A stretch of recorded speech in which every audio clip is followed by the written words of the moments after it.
Chapter 695. Upon hearing Lu Yongyuan's declaration, Lu Cheng was as calm as an ice lake. He replied politely, "Let's wait and see." As he spoke, he continued with his previous preparations. He restrained the ice soul and guided the flame force to form the last light blue fireball outside his body. It shone together with the blazing white, golden, crimson, and light purple colors that were circling around him. Against such a god-slaying saber, one couldn't be too cautious. Lu Yongyuan didn't care about Lu Cheng's reply. With his back facing the referee, he grabbed the hilt of his saber the moment his opponent raised his arm. Throughout the entire process, there was no change in his speed. It was the same from one second to the next. The spectators were shocked. When his slightly thick and slender fingers tightened and touched the surface of the hilt that was scorched by the high-temperature environment, his temperament suddenly changed. He was like a loaded gun, a missile that had a target, a divine weapon that had been erased of dust and removed of concealment. In the blink of an eye, the flames on the ground weakened and the lava flowed slowly. It was as though the heavens had been cut in half. Between the darkness, there was a bright and slender ray of light. Lu Cheng's hair stood on end. The referee's piercing voice rang in his ears. "Begin." Lu Yongyuan took a leisurely step forward. The god-slaying saber was silently unsheathed. With this slash, Lu Cheng felt as though the two of them had been separated from the world, forming a new independent world. This world was so small that the distance between them was only a few meters. Lu Yongyuan took a casual step forward and entered the attack range. The black and heavy saber came crashing down. The formless airflow boiled and turned into shackles that pressed down on his opponent, interfering with the rotation of the faint purple, golden, and other colors. 9 godly sabers, perimeter. Nothing can be accomplished without rules. Using the profundity of this move, Lu Yongyuan easily imitated Kori Karasawa's shrinking ground. In fact, he even surpassed the speed of Kori Karasawa's shrinking ground. He was on par with the speed of Lu Cheng's attainment formula's combined jet spray. Compared to the battle of grandmasters, his perimeter was obviously more sophisticated, more mysterious, and more advanced. Back then, Lu Cheng had used the complete fighting formula and the violence of his Dan Qi to forcefully break the rules and barely block this move. This time, he made the same choice, but the power was even more terrifying because he was using 9 rotations of 5 flames. Descent of the sun. Whoosh! Whoosh! The 5 flames glowed brightly, burning away the invisible bindings with a scorching heat. Then, as Lu Cheng took a step forward, shook his arm, and swung his fist, they flew down and merged into one. Just as Lu Cheng's fist was about to land on the side of the god-slaying saber, the great sun condensed and was about to illuminate the land. Suddenly, the black saber trembled and bounced up. Then, it disappeared without a trace. 9 godly sabers, bladeless. This wasn't a move that was followed by another move.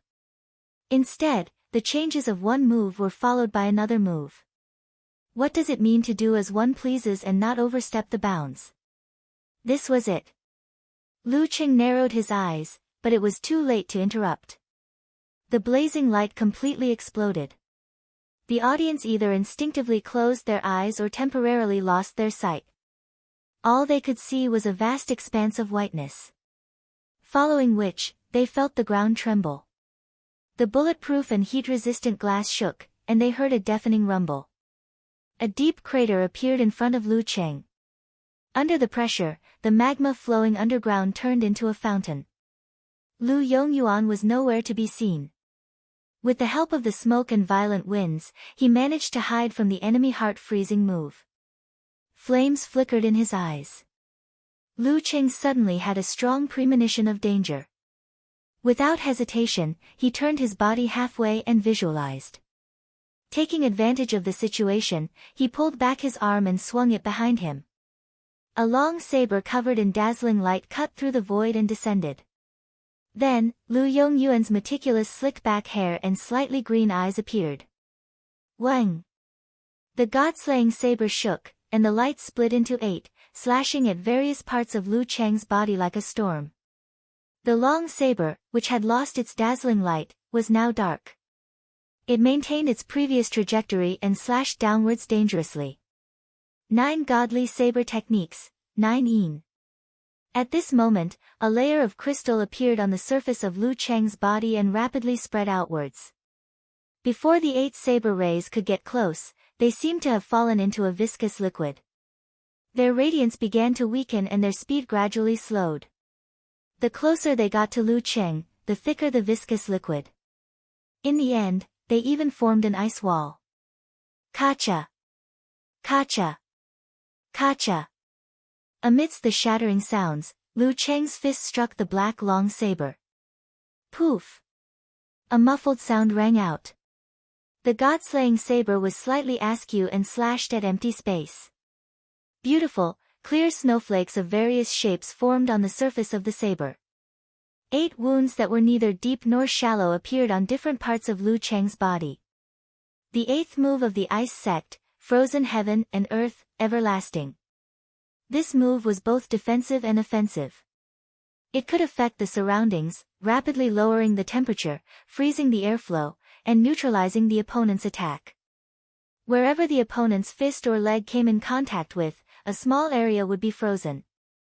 Because of the ice spirit force hidden within, it wouldn't melt in a short period of time, severely affecting the opponent's movement. If it weren't for the fiery hell, Lu Cheng wouldn't even be injured.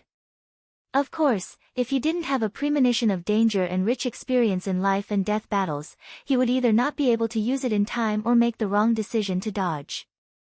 In that case, the 8 rays of light would have sealed off his path, and the god-slaying saber would have succeeded in one strike. The black saber landed on empty space, drawing a beautiful arc. Along with the ice and snow that hadn't melted, it retreated with greater force. Lu Cheng was about to counterattack when he sensed danger again. This time, he suddenly pounced to the side. A bolt of lightning lit up. The airflow behind him formed a cone shape and expanded into clouds. Its speed was even faster than Kori Karasawa's flying dragon takedown. 9 Godly Saber Techniques, Extreme Electricity. Boom! Amidst the deafening explosion, Lu Cheng's ears went against common sense. He closed his eyes and blocked most of the sound waves. Using the strong wind and waves, he rolled like a donkey and flipped like a sparrow hawk. He stood up again and widened the distance between them. However, Lu Yongyuan didn't stop to introduce his moves like he did in the master battle. Retracting his extreme electricity, he took a step forward and struck again with his saber, not giving his opponent any time to catch his breath.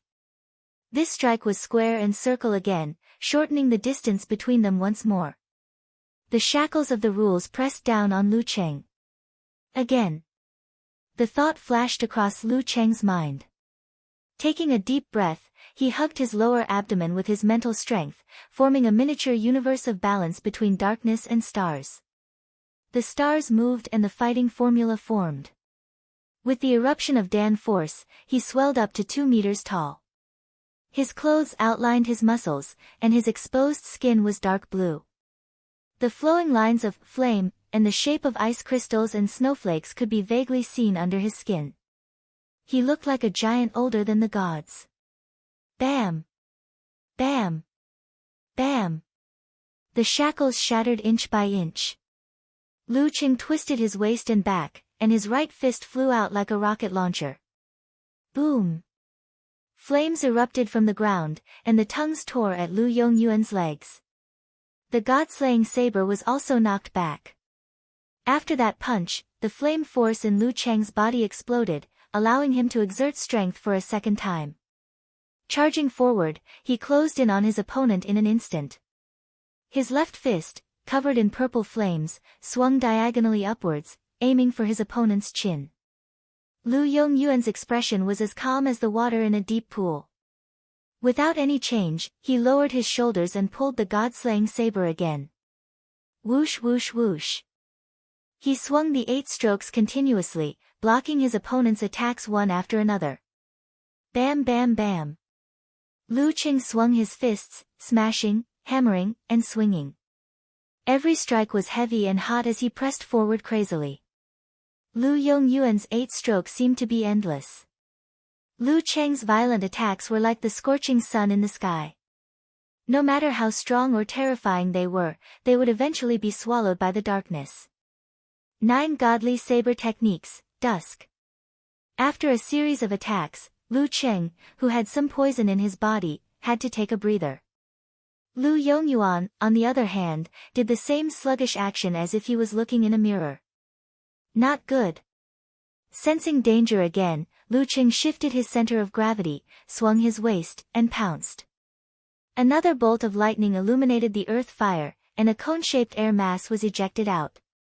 At this moment, Lu Yongyuan's body sank, and his wrists became heavier.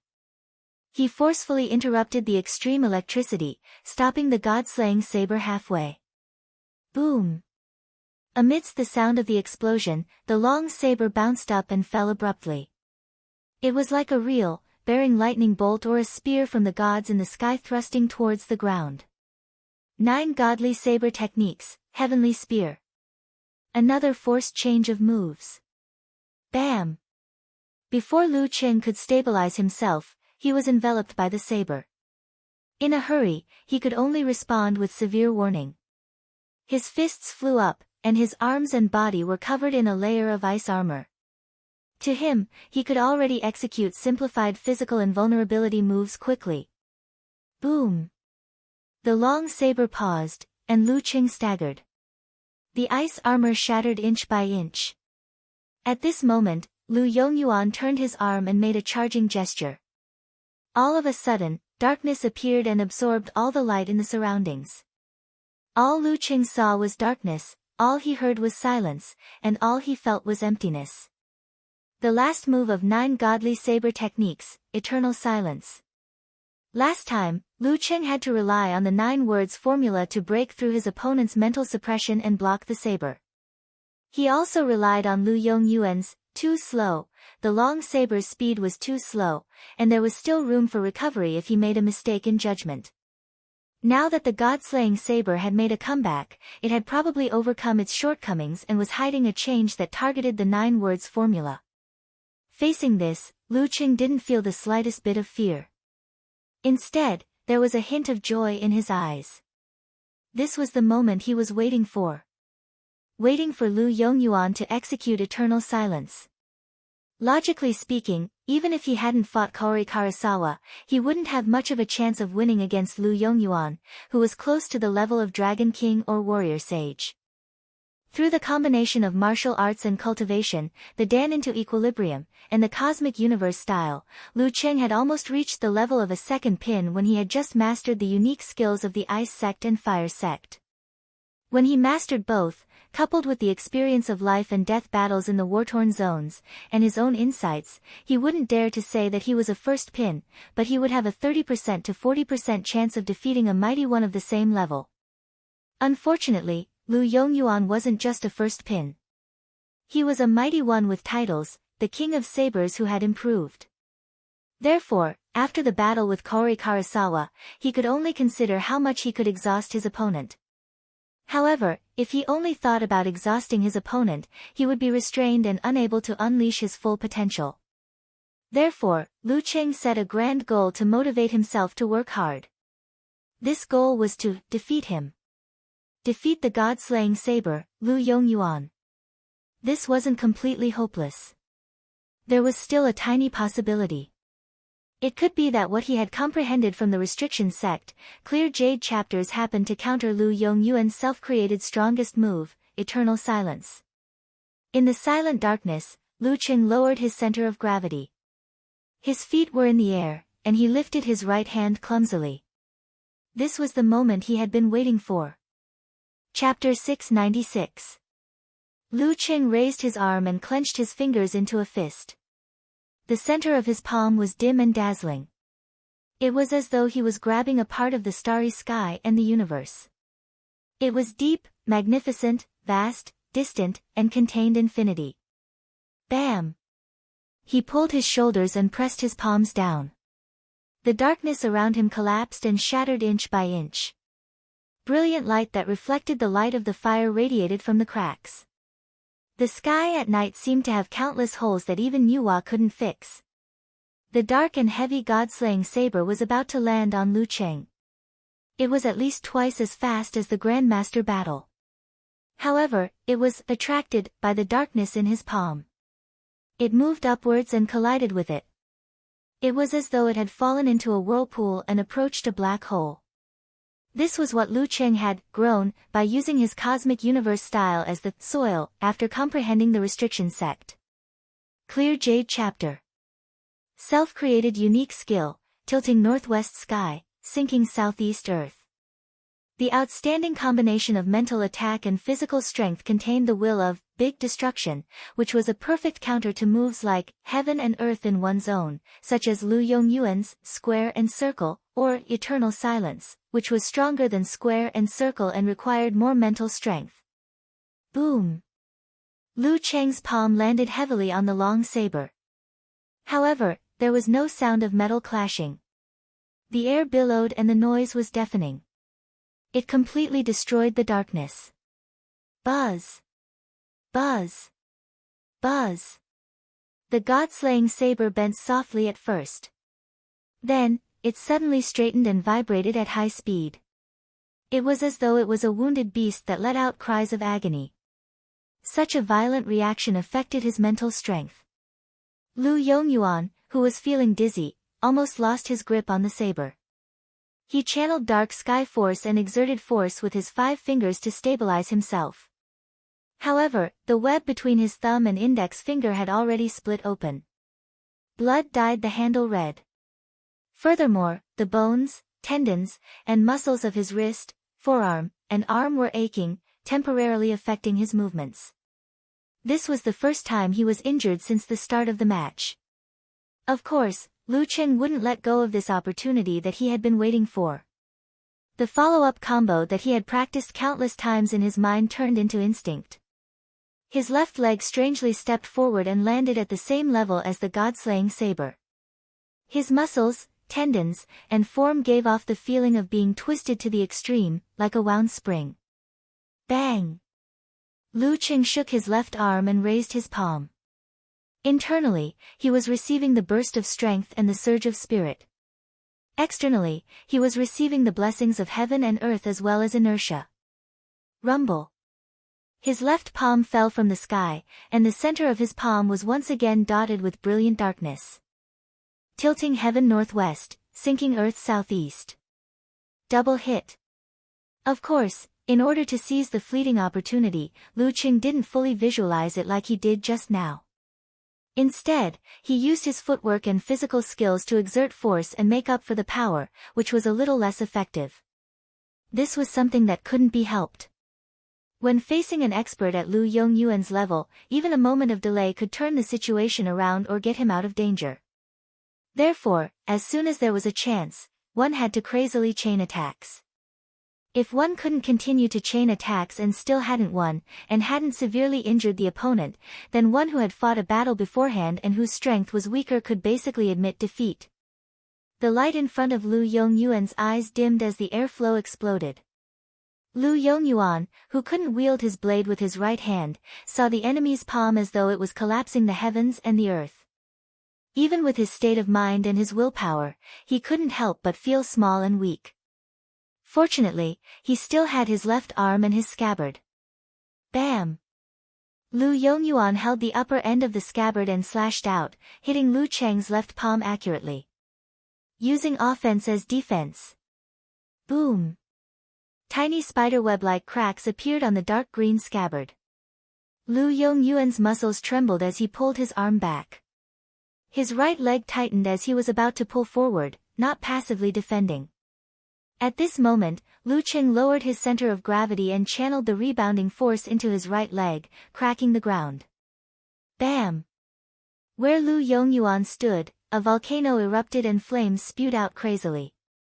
If he hadn't sensed the commotion deep inside and forcefully changed his whip leg into a back kick, taking advantage of the momentum to leap away, he would have been engulfed by the flames and suffered serious injuries.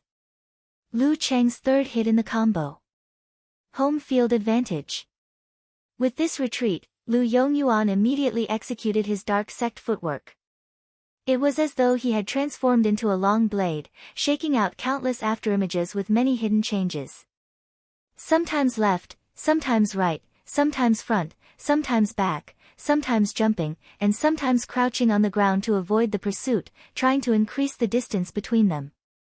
Of course, Lu Qing wouldn't allow him to regain his composure. His wind made use of the flames to sweep forward. Relying on the lock of enemy heart-freezing move, he barely managed to keep up with Lu Yongyuan's turn. However, his movements weren't as smooth as Lu Yongyuan's. The distance between them slowly but surely widened. At this moment, his right palm grabbed a ball of faint purple and launched it towards Lu Yongyuan, who had predicted his next move. Lord Emperor's Purple Flame. Boom! Boom! Boom! Lu Qing attacked left and right. Sometimes he fired a cannon, sometimes he stuck close to the ground and burned. He wasn't afraid of making a mistake in his judgment and was using quantity to make up for it. As for the fact that this would consume a lot of energy and couldn't be maintained for long in his current condition, he didn't care. If this combo couldn't finish Lu Yongyuan off, then it wouldn't matter how much fire force he had left. Of course, this was also in preparation for what would happen next. Boom! Boom! Boom! Lu Yongyuan was surrounded by smoke and flames. Even though he wasn't hit directly, his footwork was affected. The breath he had forcefully gathered was about to dissipate, and his footsteps started to slow down. A thought flashed across his mind. Lu Yongyuan took a deep breath and made a forced concentration. It was as though he was trying to relieve the soreness and pain he had felt earlier. Seeing him pause, Lu Qing didn't hold back. Faint blue flames gushed out from his back, and in an instant, he was right in front of his opponent. But at the same time, Lu Yongyuan's figure dimmed, as though he had turned into a shadow. He was blown away by the wind, as though he was weightless. Lu Cheng's sudden attack missed. He waved his arm anxiously and pulled out a ball of purple flames, which he threw at the shadow. Boom! A crater immediately appeared. Lu Yongyuan dodged with a strange posture, and his dimming figure quickly faded away. He finally stopped. He hurriedly gathered his qi, blood, force, mind, and other negative effects in his dantian, trying his best to recover the movement of his arms. Phew, I almost couldn't continue. Lu Qing thought for a moment. His qi and blood directly stimulated a certain part of his body, and he executed the simplified attainment formula. Bam! Faint blue flames gushed out from his back and feet again, propelling him across the distance between them. He blinked in front of Lu Yongyuan and threw a punch. Lu Yongyuan's eyes turned black as his dan qi expanded his body. The god-slaying saber swung upwards at a mysterious and swift speed towards Lu Cheng's fist. The tip of the saber was dark and restrained, but it was even more terrifying. Lu Cheng's movements didn't slow down, and there was no hesitation in his eyes. His left fist, which wasn't covered by the purple flames, struck the saber. Splat! The sound of the blunt saber cutting into flesh rang out. The god-slaying saber cut through his skin, muscles, and fascia, and into his white finger bones. But there was an obvious pause, as though it was stuck there. No, it wasn't stuck. It was because it had already cut through the solid ice wall. It was because the saber was covered in a thick layer of crystal. It was because the frost had spread and sealed Lu Yongyuan in ice. Self-created unique skill, Lament of the Ice Queen.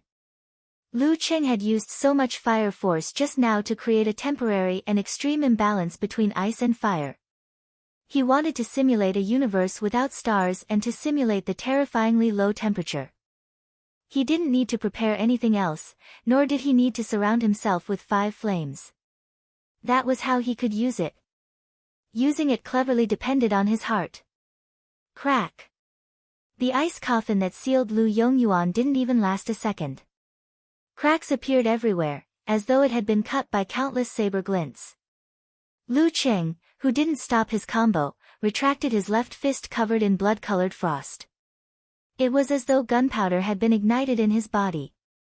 His right fist turned into a cannon and blasted towards his enemy. That wasn't all. He didn't care about the injuries on his left fist and arm. Using them as weapons, he followed up with a punch using his shoulder as a driving force. Bam! Bam! Bam! Lu Qing used the internal eruption of Emperor Yen force to increase the speed of his punches. He threw 8 punches in the gaps between the moves of the other physical invulnerability experts. He was so fast that the audience thought he had 4 arms. If only my Orochi could reach this level, thought Kaori Karasawa, who couldn't take her eyes off the fight. To be able to force Senior Lu to this extent, Lu Qing has really left me in the dust. Bam! Bam! Bam! The ice coffin shattered completely. Lu Yongyuan, who was still feeling cold, faced Lu Cheng's frenzied attacks. His god-slaying saber and scabbard moved horizontally and vertically, up and down. Even though he was slightly slower, he blocked the 8 consecutive punches purely with his saber techniques and judgment. Bam! Lu Qing suddenly bent his knees, arched his back, and pounded his fists on the ground like a madman. Lu Yongyuan felt the pressure lessen. Just as he was about to take advantage of the situation and switch from defense to offense with Heavenly Spear, his expression changed as he sensed the madness underground. With this attack, Lu Qing was going to detonate the fiery hell within a few dozen meters, draining most of his home field advantage. Left, right, forward, backward, I'll be hit by the lava. Even with dark sky's protection, I'll only be able to withstand it for a short while. It's inevitable that I'll be severely injured. Next up, I'll have to face Empress Luo. Thoughts flashed through Lu Yongyuan's mind. He jumped up high, his legs shrouded in darkness and hard to see. Boom! Other than where Lu Qing was, the ground within a 30-meter radius caved in. Flames, lava, and dust spewed high into the air. The sky was first crimson red, then turned gray. The fountain surged for an unknown number of meters before finally running out of momentum. It spilled downwards, but it failed to engulf Lu Yongyuan. It merely tore at his ankles and below for 2 seconds. The darkness faded, and his shoes and socks turned to dust. Lu Yongyuan was about to unleash his blade aura towards the lava to cross the volcano when his surroundings suddenly turned dark. It was so dark that it felt like the depths of the universe. It was extremely cold. In the distance, stars moved one after another, maintaining balance.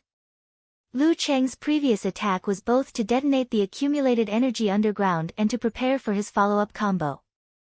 Universe Phantom.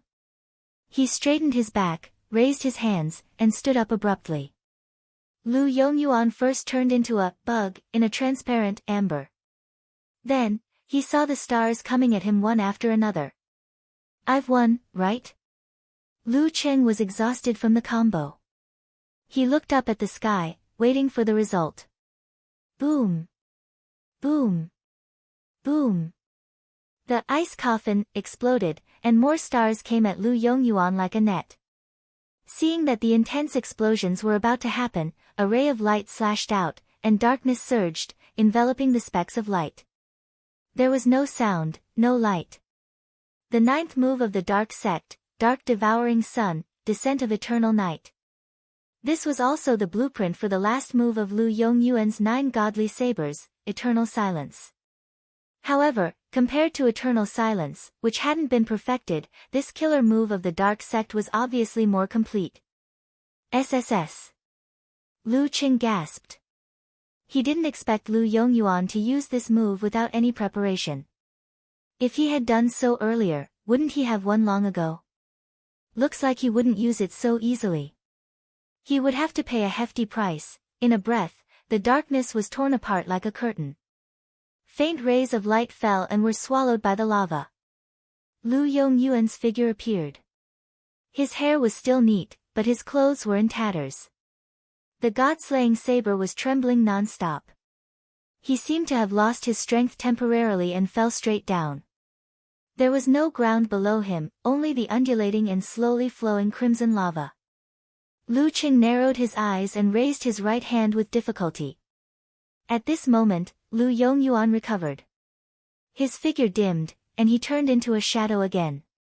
His fall slowed significantly. Following that, he was about to slash at Lu Cheng's location and use the recoil to change direction. He seemed to still have a lot of strength left. However, a majestic purple color appeared in his eyes. He saw a heavy and terrifying fireball condensing in front of Lu Cheng's right palm. If such an attack comes, I can only take it head-on since I can't change direction in time. The result of that is to lose the opportunity to slash at him, change direction, and cross the lake of lava. I will fall into it. Even if I can use dark sky to protect myself, under such circumstances, there is a 50% chance that I won't be able to survive.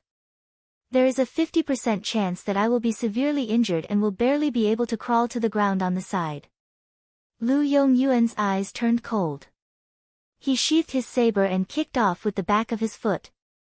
He slashed at the isolated island where Lu Cheng was. Using the recoil, he floated back and landed on the lake 20 to 30 meters away like a kite. During this process, Lu Cheng didn't use Lord Emperor's purple flames.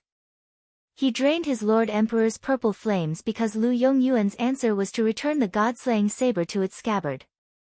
The referee didn't hesitate.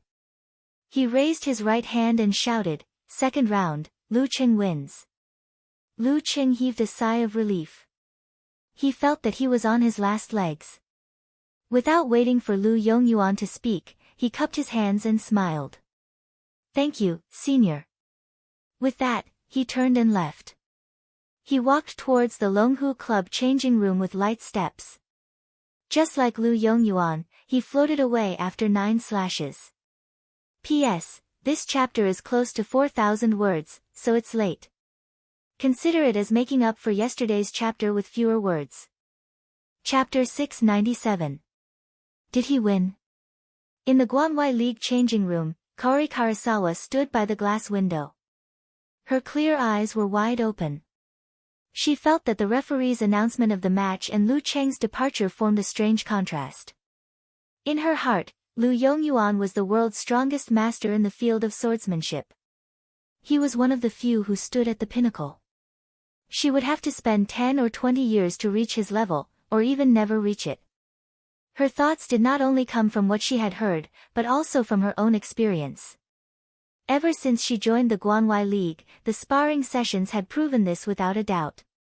Even if there were times when Lu Yongyuan was not attentive enough and did not have the energy to do so, the details that were presented were still breathtaking. But now, the god-slaying saber had lost. He had lost to Lu Cheng, who had been weaker than her a few years ago. The strength of the god-slaying saber wasn't a lie. His recent improvement was obvious to all. So where did the problem lie? Lu Cheng's improvement was too scary. It was so scary that it felt surreal. Kaori Karasawa wasn't the only one who felt this way.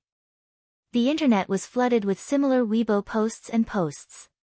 Even in unrelated places, there were many posts expressing strong emotions such as, "What the F*** CK, and, "Is it morning?"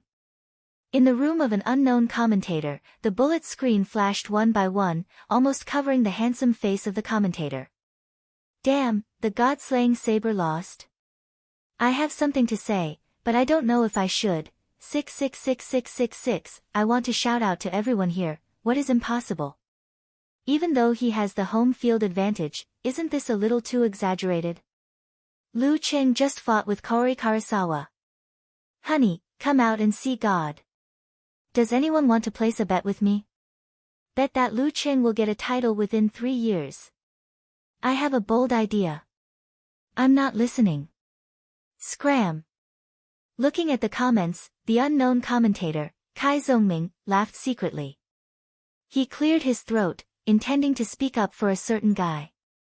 Have you all forgotten? The god-slaying saber's special skill is unexpected failure. No matter which physical invulnerability expert he loses to, or wins against, don't be surprised. As soon as he finished speaking, an eye-catching green message flashed across the screen, friendly support. Yan Shaoling has something to say. I feel that the god-slaying saber was very serious today. Yes, that's it. Damn, you can even see that. Kai Zongming was rendered speechless. But come to think of it, even a pig, after watching so many martial arts competitions for so many years, would be able to tell 1, 2, 3, 4, 5. Although Yan Xiaoling often made stupid mistakes, such as going to get the express delivery and returning to the dormitory with a bag of snacks, it wasn't to that extent. As this thought flashed through his mind, Kai Zongming immediately gritted his teeth. He had clearly asked this girl to organize some people to support and increase his popularity, but she actually ruined his plan? Thinking quickly, student Xiao Ming was quick-witted. He organized his thoughts and said, carelessness and underestimation don't only refer to the competition, but also the preparation before. The god-slaying saber was indeed fully focused and used all he had learned, but he obviously wasn't on guard against Lu Cheng's sudden killer move. Isn't this a sign of not paying enough attention and not understanding more? It's just like when we were studying. Other than a few who have already become immortals and don't care about grades, most people are still very focused and serious during exams. Whether it's doing the homework by themselves, passing notes, asking questions in the competition, or asking for help outside the competition, they've done their best. But what about before the exam? How many of the students actually did their revision in earnest? How many students didn't get distracted in class, didn't whisper to each other, and listened attentively to the end, understanding everything completely? Speaking of which, I remember a student who was very serious during exams. But on the day of the exam, he didn't even know what he was going to be tested on. He even missed the time. The god-slaying saber's situation is similar to this. After Kai Zongming finished speaking, seeing that no one refuted and that most agreed with him, he couldn't help but heave a sigh of relief. He was deeply impressed by his improvisation. TSK, no one noticed the loophole in my logic. They were all reminded of their beautiful memories or their youthful lives. Lu Yongyuan wasn't on guard against the killer move because he didn't pay enough attention and didn't understand his opponent well enough. It's more likely that he didn't know. Based on my understanding of Cheng, this is his latest invention and he hasn't used it before. When my eloquence is strong, even I find it terrifying. At this moment, another audience member asked, didn't the god-slaying saber admit defeat too easily? In that situation, he still had the strength to fight back. This is a difficult question, but it's not a problem for me. Kai Zongming chuckled and quickly switched to another interface. He skimmed through the relevant answers of the professional commentators to verify his own opinion. This was what he had been doing before, so he didn't delay for more than a few seconds before explaining, the situation just now was a game, a variant of the prisoner's dilemma. Sigh, some students said that it wasn't at all, but in my opinion, it's all the same. Don't worry about these details. The situation back then was that if Lu Yongyuan used his saber aura first and used the recoil to escape from the magma, Lu Qing could take advantage of the time when he had used up all his energy and hadn't regenerated enough to shoot him down with Lord Emperor's purple flame, not giving him a chance to use his saber aura and recoil. However, if Lu Yongyuan wanted to wait for Lu Qing to make the first move and use his saber aura to split the purple flame and block and recoil, he would have to wait patiently for his opponent to make the first move. Lu Qing could wait, but Lu Yongyuan couldn't.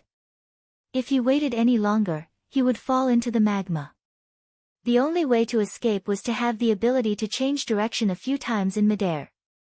Lu Yongyuan did it twice before, but after using Dark Devouring Virokana, Descent of Eternal Night, it seemed like he couldn't use it for a while.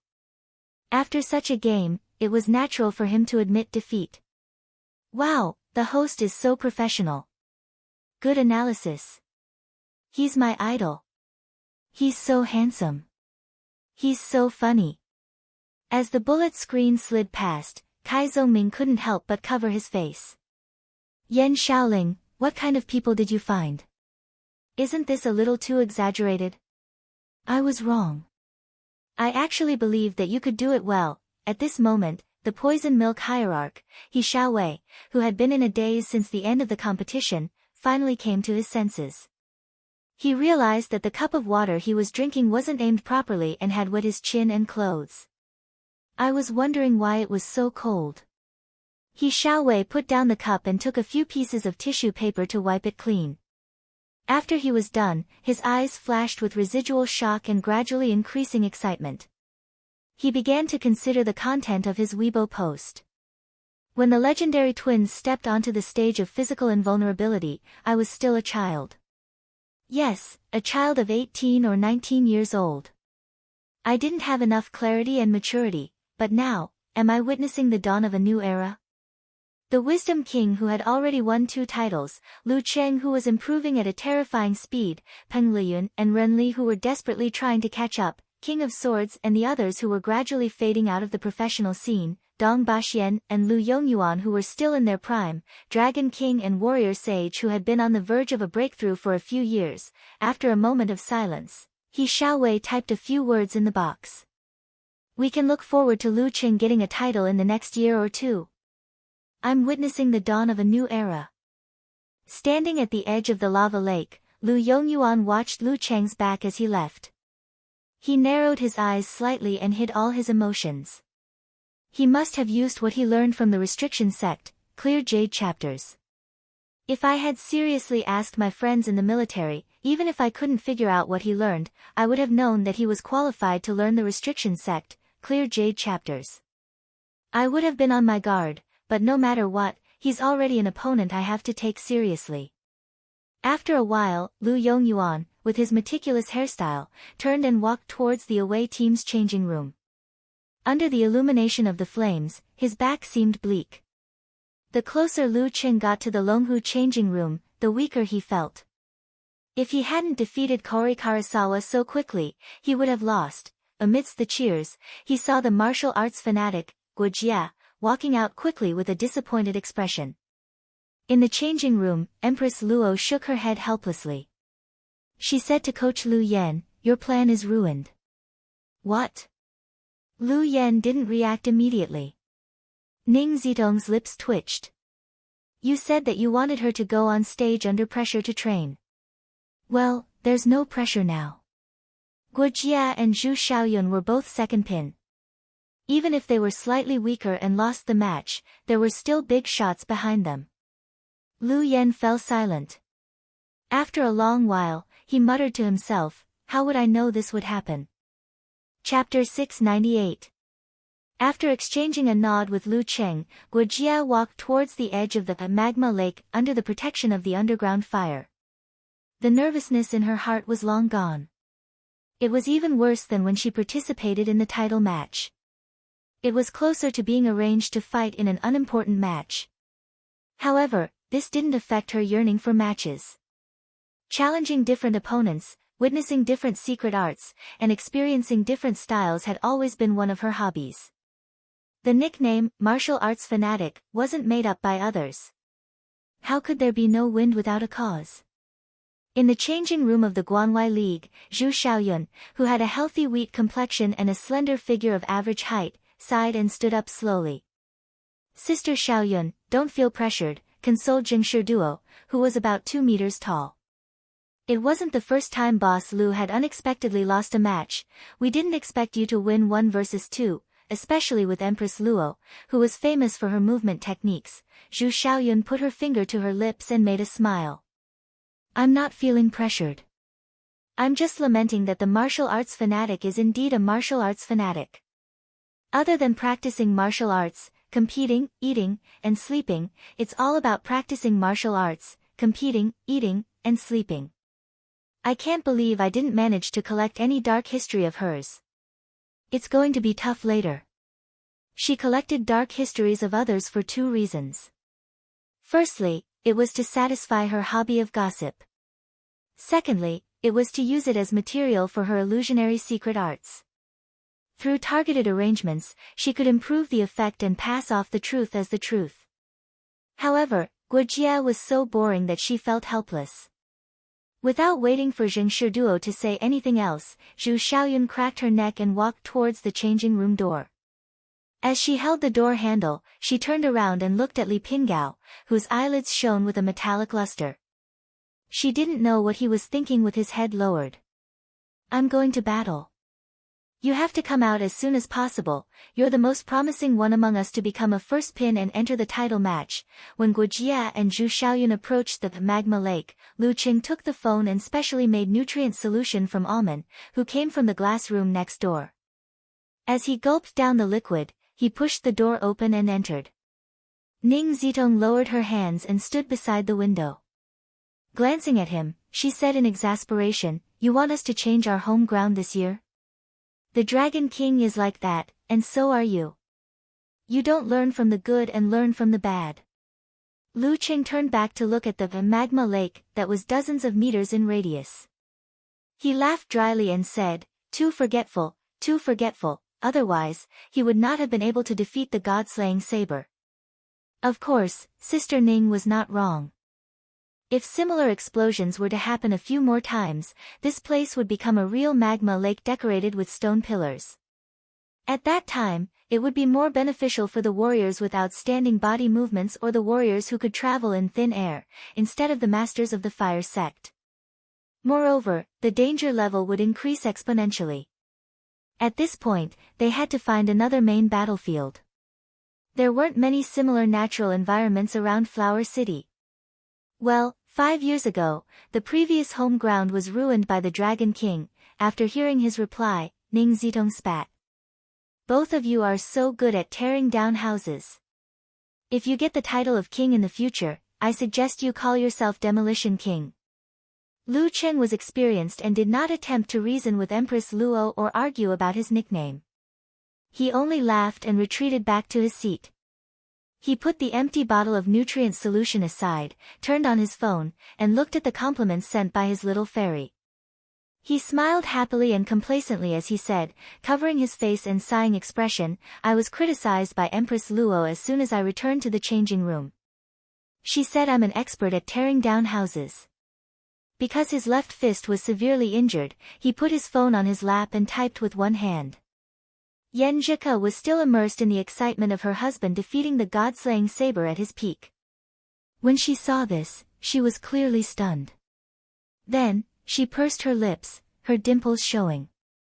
Laughing out loud emoji, she replied, "No problem. This joke is so funny." Lu Chen was slightly puzzled, but he quickly threw the thought to the back of his mind. He began to talk about the battle with Cuckoo. During the time, he controlled the details, healed his wounds, and bandaged them. At this moment, Guojia and Zhu Xiaoyun were standing at the edge of the magma lake. However, they did not look at each other through the water. The referee did not allow the staff to clean up the battlefield, and there was no way to do so. Without further ado, he raised his right hand and said, "Begin." Guojia was about to pounce forward and launch a ferocious attack. She practiced the fire sect, not the dark sect that Empress Luo was good at, when her vision blurred. To her surprise, she saw the graceful figure of the woman opposite her. Her footwork was ethereal and mysterious. "Master?" The thought flashed through her mind, and she was slightly stunned. This was her master, Empress Luo, Ning Zitong. After a moment of shock, Guojia, who had never fought with Zhu Xiaoyun before, quickly understood that this was an illusion created by her opponent. She was pretending to be her master to affect her performance. As her thoughts settled, the earth fire around Guojia suddenly surged. A strong wind blew, helping her to move faster and faster. A fist covered in flames punched out, hitting the claw of Ning Zitong that Zhu Xiaoyun had transformed into. Bam! The air current exploded. The figure rippled and soon shattered, like the bright moon in the middle of a lake that was thrown into a boulder. Fake? It's fake. A double trap. Guojia felt a chill from the side. She quickly bent her elbow and collided with a wheat-colored fist that came silently. Physical invulnerability level absolute reaction. For the rest of the match, Guojia had a feeling that her eyes, ears, mouth, nose, and mind were all deceiving her. However, she remained steadfast. Focusing on defense and mixing in area of effect attacks, she managed to hold on for more than 10 minutes. She even put Zhu Xiaoyun in a difficult position a few times. Unfortunately, Zhu Xiaoyun was indeed a genius in illusion techniques. After a long battle, she seized an opportunity to use truth as illusion to deceive her opponent's senses. When it came to close-range attacks, Guojia finally reacted, but she couldn't keep up with her movements. Regretfully, she lost. In the changing room, Ning Zitong heaved a sigh and mumbled, I really don't like competing with her. It always reminds me of my helplessness, awkwardness, and unwillingness to recall. If it were in ancient times, her style of exposing others' scars would have been ganged up on and beaten to death. Lu Yan's face darkened as he added, her only strength is that only she knows. So, what dark history do you have, Sister Ning? Lu Cheng was curious, but he didn't dare to ask. He watched as Empress Luo sashayed out the door. Suddenly, a thought flashed through his mind. He tilted his head and asked with interest, Coach, did you let Guojia fight because you didn't want to face Zhu Xiaoyun? What dark history does she know about you? Lu Yan's expression froze. He replied in a deep voice, why would I be afraid of her? After that, he stood up, walked to the window, and looked at the arena. I'm not afraid of her, but I'm afraid of myself. Lu Qing laughed to himself. Looking at the big screen, he diverted some of his attention to heal his internal injuries. The last match was a foregone conclusion. Zhu Xiaoyun, who had expended a lot of energy, didn't last long before she was taken down by Empress Luo. The Longhu Club welcomed a new season of top-class professional matches. Of course, when Ning Zitong returned to the changing room, her face was a little sour. After a night of rest, Lu Cheng, who was in a good mood, returned to the club early in the morning, ignoring his injuries. He started his recovery training. At around 8 a.m., he entered the physical invulnerability cafeteria. While going from frugal to extravagant, he instructed Almond to get breakfast. At the same time, he browsed the web portal and Weibo to read the media reports and comments. As he scanned, he saw the headlines of the day. The new generation surpasses the old. The new Longhu Club king is confirmed. The student surpasses the master. The leader of the Longhu Club for the next 10 years has appeared. The new generation surpasses the old. The leader of the next 10 years. The corner of Lu Cheng's mouth twitched as thoughts flashed through his mind. These guys are up to no good. It's as though I'm trying to usurp the throne. Why the F***ck did I think of this sentence? Are you getting carried away, or am I, the Dragon King, too weak to lift my blade? He subconsciously looked around and suddenly rejoiced. Luckily, the Dragon King is still recuperating in the hospital.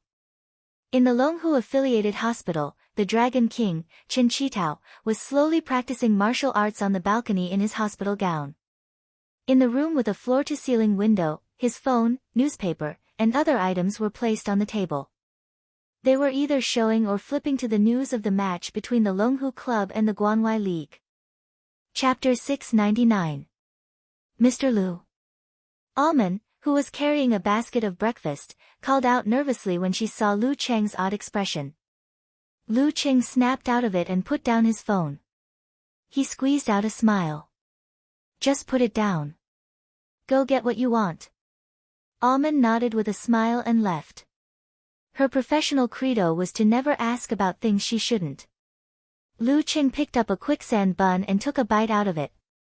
Just as he was about to flip through the pages with one hand to look at the comments below the headlines, he saw Empress Luo, Ning Zitong, enter energetically in her white sportswear with a towel around her neck. You just started eating. Ning Zitong greeted him with a smile. Then she remembered something and said, Dragon King will only be back next week for recovery training. We'll still have to rely on you for the second round. Dragon King will only be back after some time. Lu Cheng heaved a sigh of relief. He subconsciously rubbed the corner of his mouth that was still hurting. Sister Ning, I'm fine. Really? You're going north to Zhaofeng to challenge Daxing Temple. Ning Zitong replied with a half-smile. She pulled a chair over and sat down. Damn, I forgot that Daxing Temple is our next opponent, and it's their home ground. Lu Cheng was stunned for a few seconds. He pretended to be calm and said, I've been looking forward to it for a long time. Daxing Temple was a powerful force that could compete for the title of world number 1. Although they were slightly inferior to Longhu Club and Shangqing Sect, they were not to be underestimated. Abbot Divine Monk Fayuan was from the same generation as his master. He was 57 years old and practiced silent meditation. He had mastered thought steel and had won 2 titles in the past. Wisdom King Ji Hai was the most outstanding representative of the new generation of martial artists. He was not even 28 years old and had already won the Super Class and King titles.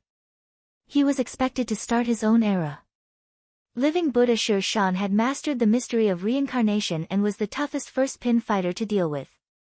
This was basically the main lineup of 2 Super Class first pin players. Back then, the combination of the Dragon King, Empress Luo, and Optimus Prime was slightly better than them. However, after Long Zhen left, regardless of whether it was Coach Lu Yan or himself, they were still lacking by a little. Both sides were considered to be on the same level. Now that Dragon King was recuperating and the opponent was on their home ground, the difficulty was imaginable. You have a good attitude. Ning Zitong took a normal bowl of noodles from her assistant and chuckled. When the time comes, you can do whatever you want. After all, this isn't our home ground. You can tear it apart and destroy it however you want. How long would this joke last? Lu Qing complained in his heart and deliberately changed the topic. Sister Ning, why are you eating such a small bowl of noodles? The size of a normal person's rice bowl isn't even enough to fill the gaps between my teeth. There are still a few bowls left. Ning Zitong ate a lot of noodles without making any noise. She pointed at her assistant, who was waiting in front of the noodle counter. Why don't we do it together? How convenient it is to use that kind of basin. Lu Qing casually added. Ning Zitong rolled her eyes at him. The noodles won't taste good if they're left out for too long.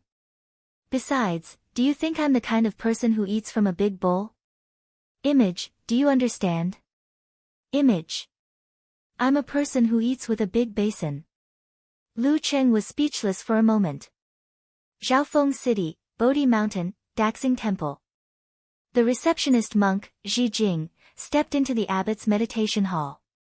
He put his palms together and bowed to the divine monk, Fa Yuan, who was sitting on a futon. Abbot, I have something to report.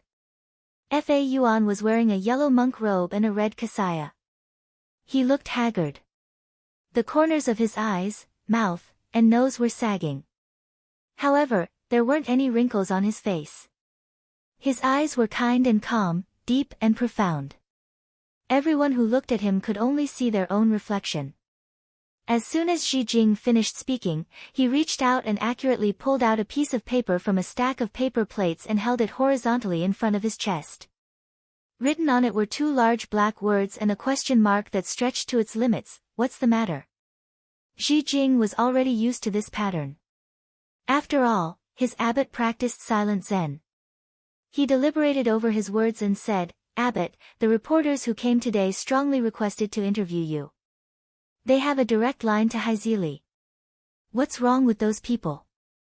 Don't they know what silent Zen is? Fa Yuan didn't look surprised at all. It was as if he already knew. His eyes were filled with compassion. He took a blank plate and wrote a few words. Let Sher Shan and Ji Hai go. I still have homework to do. Yes, Abbot. I'll go find Ji Hai and Junior Sher Shan immediately. Xi Jing looked at it carefully and put his palms together. Fa Yuan smiled slightly and pulled out another plate from the stack of plates. On it was written, I want supper, I want supper, I want supper. Xi Jing's eyes widened as he stood there in a daze. Fa Yuan's eyebrows relaxed as if he understood something. He quickly threw the plate away and pulled out another one. On it was written, I asked Sher Shan to help me organize it. No wonder, the abbot wrote this in advance. He understood Junior Sher Shan's nature very well. Xi Jing suddenly understood. Fa Yuan nodded slightly and pulled out a new plate from the original position. Good, good. The words were slightly ugly, like the scribbles of a child. It was a different style from before. Then I'll take my leave first. Ji Jing held back his laughter and bowed. Fa Yuan picked up the plate on the top and wrote in a strict and majestic manner, Namo Amitabha. After Ji Jing left the meditation room and closed the door, Fa Yuan hurriedly waved his sleeve and rolled up the plates, letting them fall down and show their contents. With a glance, he saw the printed, funny, emoji and the emoji underscore. His lips quivered a few times and almost opened. After leaving the abbot's meditation room, Ji Jing looked at the sky and walked to the kitchen. Sure enough, he saw the fat and tall, living Buddha, Shi Shan staring into the kitchen, swallowing his saliva as if he couldn't wait any longer. Junior Shi Shan, the abbot has orders for you. Ji Jing said with a smile. What is it? Shi Shan didn't turn his head. He wants you to accept an interview. Oh right, help me inform Junior Ji Hai. Ji Jing went straight to the point. I'm not free. Shi Shan smelled the fragrance of the steamed buns and waved his hand. Ji Jing put his hands behind his back and walked 2 steps. He laughed and said, this time, the reporter has a big background. We have prepared a lot of tea, fruits, and snacks for him. They are all the best. Where? Shi Shan suddenly turned around. Clear Heart Courtyard. Ji Jing held back his laughter. They wanted to interview the abbot first. What kind of people are they? Don't they know that the abbot practices silent meditation? Oh right, Junior Shi Shan, why do you have to practice silent meditation when you practice thought steal? Ha, of course, you don't count. You are the predecessor of the predecessor. Shi Shan's chubby and slightly swollen face showed a bit of emotion as he said, there are gains and losses. Since he has mastered thought steal, it's better to practice silent meditation. Why? Ji Jing was curious. Whether it was the abbot or Shi Shan, they had never used thought steal in front of their fellow disciples. You really want to know? Shi Shan asked with a strange expression. Yes. Ji Jing quickly nodded. Shi Shan's voice became low and deep as he said, of course I want to know. Why wouldn't I dare? What is this glutton trying to do? Ji Jing's expression changed and he hurriedly waved his hand and said, I didn't think so. Shi Shan's mouth twitched slightly as he continued, Amitabha, he can really hear what I'm thinking. How can this be? I've secretly scolded him so many times, saying that he doesn't look like a living Buddha at all. Ji Jing opened his mouth and wanted to say something, but in the end, he couldn't open his mouth. Shi Shan kindly helped him to add on, I'll scram myself. Before he finished his sentence, Ji Jing lifted his sleeve, covered his face, and hurriedly left. Look, at this time, don't you wish that I had practiced silent meditation? Looking at Ji Jing's back, Shi Shan shook his head and laughed. He wasn't angry at all that Ji Jing often slandered him in his heart. He shook his monk robe and went to the Bodhi courtyard. Just as he entered, he saw Wisdom King Ji Hai standing under 2 Bodhi trees. This famous young monk wore a white monk robe and had a handsome baby face. He often had a smile on his face, giving off a cheerful and friendly feeling. At this moment, he was looking at the top of the Bodhi trees, deep in thought. No one knew what he was thinking about. Shi Shan didn't try to listen to what he was thinking. This wasn't only because of self-restraint, but also because of the other party's spiritual cultivation. When he first mastered thought steal, he had once listened to Senior Ji Hai's thoughts. He realized that Senior Ji Hai was a person with a unified mind. When he was cultivating, he would cultivate. When he was eating, he would eat. There were almost no distracting thoughts. Of course, there were times when he thought a lot, such as now. However, due to his strong spiritual cultivation, he could only hear the general idea and lacked the details. Sensing Shi Shan's arrival, Ji Hai retracted his gaze and turned his head. He revealed a smile that was as bright as the sun. Just now, I suddenly felt a sense of disgust towards myself. Disgust what? Shi Shan played along and asked. I can see through everything, but I still care about fame. I feel ashamed. Ji Hai shook his head and laughed, as though he was talking about someone else. Since I'm already in it, why not experience it to the fullest? Shi Shan replied sharply. Why? Ji Hai frowned. Disgust, disgust. If you don't stand, how can you disgust? Shi Shan said casually. He then said, the abbot wants us to go to the Clear Heart courtyard for an interview. Ji Hai nodded and followed Shi Shan to the Clear Heart courtyard. After the interview, they went to the abbot's meditation room to report what had happened. You do it. It's more convenient, Ji Hai smiled and said to Shi Shan. All right, Shi Shan walked to the divine monk, Fa Yuan, and sat down on a cushion. The meditation room was silent. After a few minutes of staring at each other, Shi Shan patted his robe and stood up. He broke the silence and said to Ji Hai, I'm done reporting. And I was taught a lesson. Chapter 700.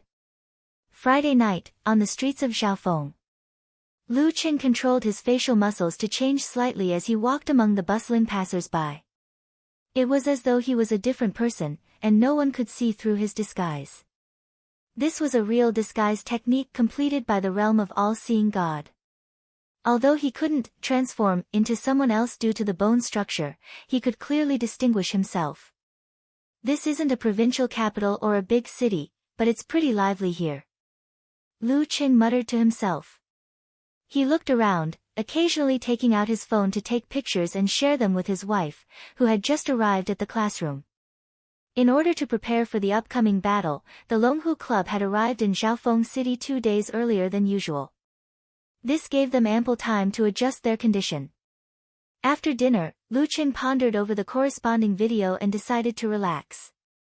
He decided to take a stroll and become an incompetent traveler. Sigh, after all, I'm not a martial arts fanatic like Guojie. I still need to relax. He silently mocked himself. To his surprise, he found martial arts centers everywhere on the streets of Xiaofeng. There were even small advertisements on the telephone poles that read, if you want to learn martial arts, go to a certain school. They were on par with the old Chinese doctor's treatment of psoriasis and body odor. Lu Qing was stunned for a few seconds. He recalled watching an interview program where Xiaofeng was jokingly referred to as the city of martial arts centers. Daxing Temple's reputation spread far and wide. There were many who wanted to learn martial arts from them, but only a small portion of them were chosen. The rest went to Shangqing Sect, Shushan Study, Longhu Club, and other martial arts centers to try their luck. Some stayed in the area to see if there were any other avenues. There were also many disciples who left Daxing Temple every year. They either returned to their hometowns, went to the big cities, or found business opportunities and stayed in Xiaofeng. They opened martial arts schools and centers, attracting large numbers of students in the name of orthodox disciples. As the scale of the martial arts school grew, the number of imitators increased as well. In order to compete with the state-led martial arts school system, the Daxing Temple tacitly approved of this practice. If there were any well-prepared talents in Xiaofeng's martial arts school, then based on the relationship between the lay disciples and the school, they would undoubtedly recommend them to the Daxing Temple. Even if they didn't like each other in the end, it was inevitable that there would be some lingering feelings between the two sides. In Jianghu, one more favor meant one more guarantee. After years of development, the number of martial arts schools and dojos in Xiaofeng City was astounding. Many students from other cities, as well as their study companions, had spurred the local real estate market, rental market, retail and wholesale, vegetable farming, livestock breeding, security personnel training, film and television companies, and other industries. They had contributed a lot to the city's GDP and tax revenue. Initially, Xiaofeng City's government was against such a change. They felt that it was against the country's policy, but they slowly turned a blind eye to it. They were even happy to see it happen. There were quite a few dojos in Huahai, Huacheng, Gaofen, and Mosheng, but they were still considered small businesses. In Xiaofeng, however, it was a mainstay industry. Interesting. Different cities have different characteristics. Lu Cheng glanced around and saw signs such as Daebi Martial Arts School, Daesai Martial Arts School, Dagoe Martial Arts School, Dagoe Martial Arts School, Dagoe Martial Arts School, Dagoe Martial Arts School, and Lower House of Daxing Temple. He found that their business was pretty good. They trained students during the day and worked out at night. Crack.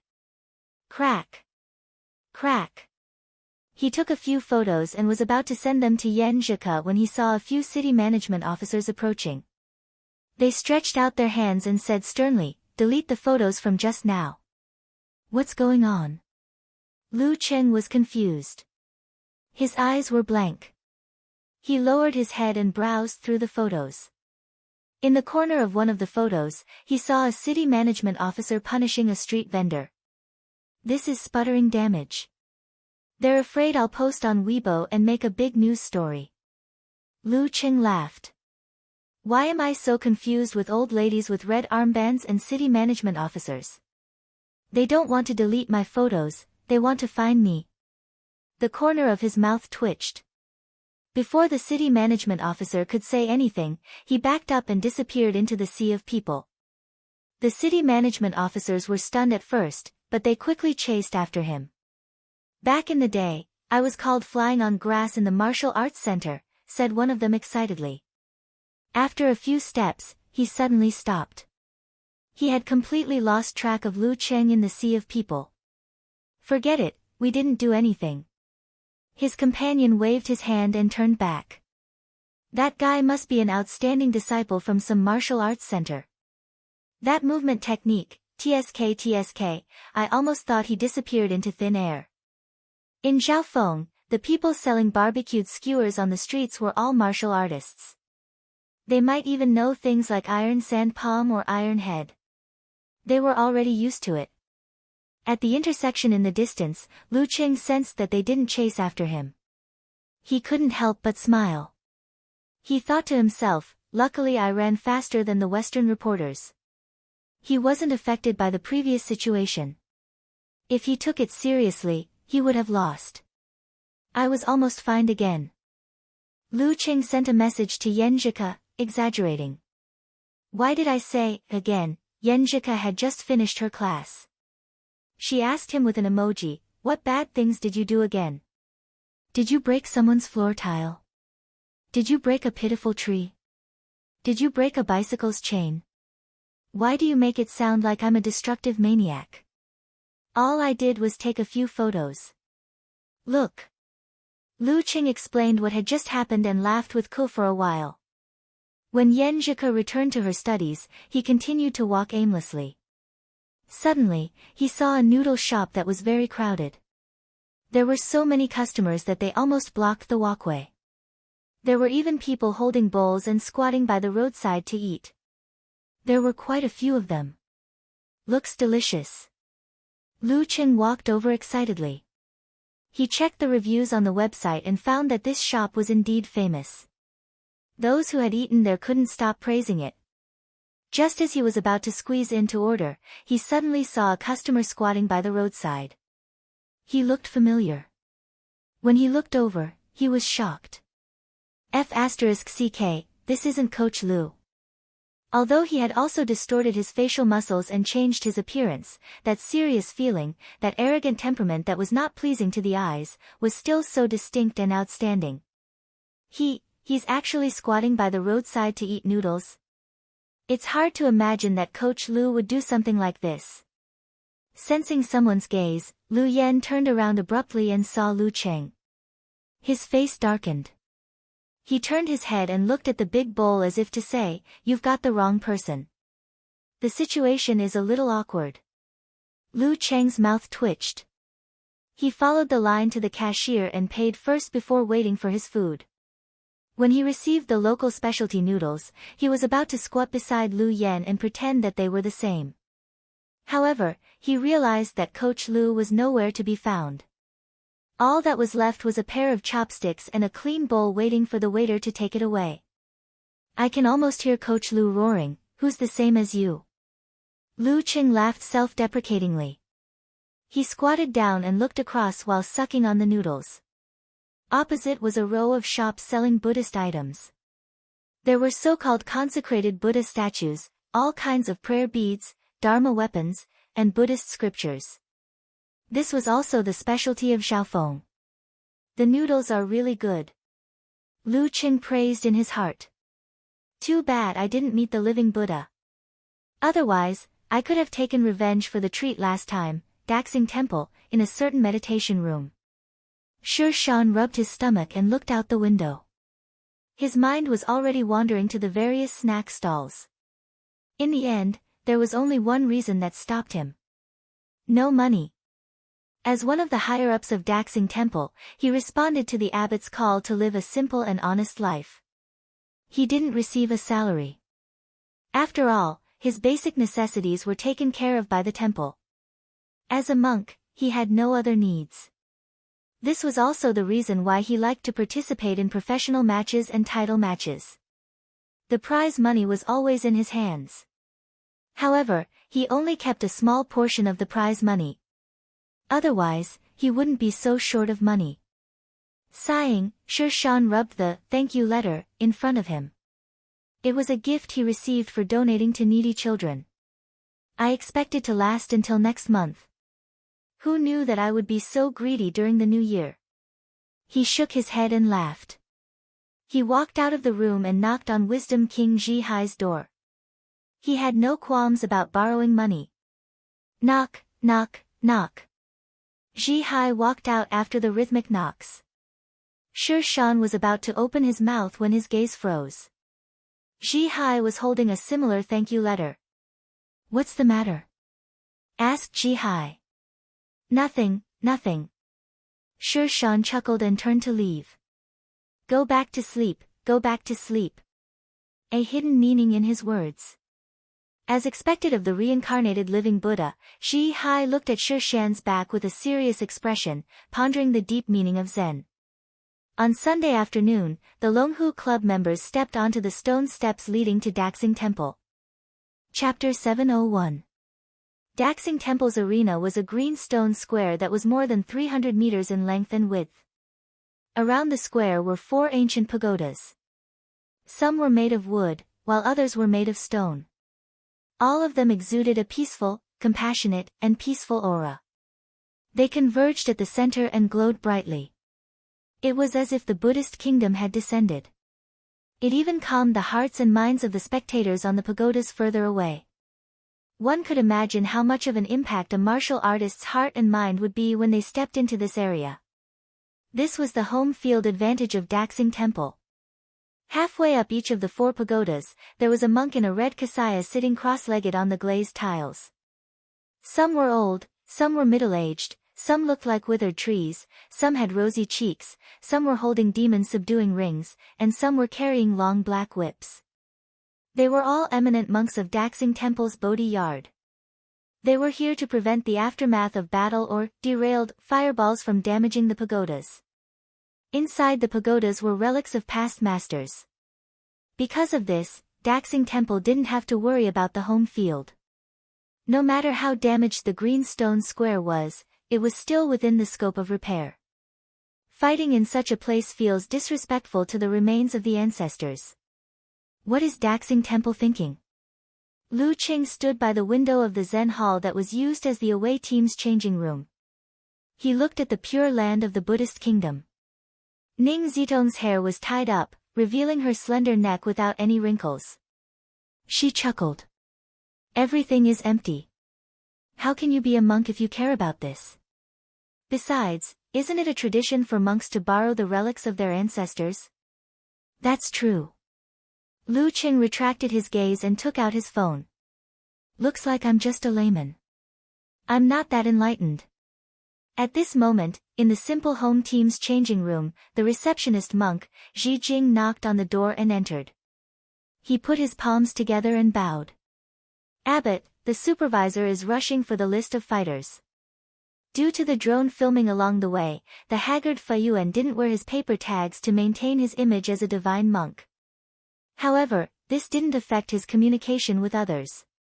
Shi Shan smiled and sat cross-legged across from him. They were less than 5 meters apart. After another round of staring at each other in silence, Sher Shan stood up and said, "That's right.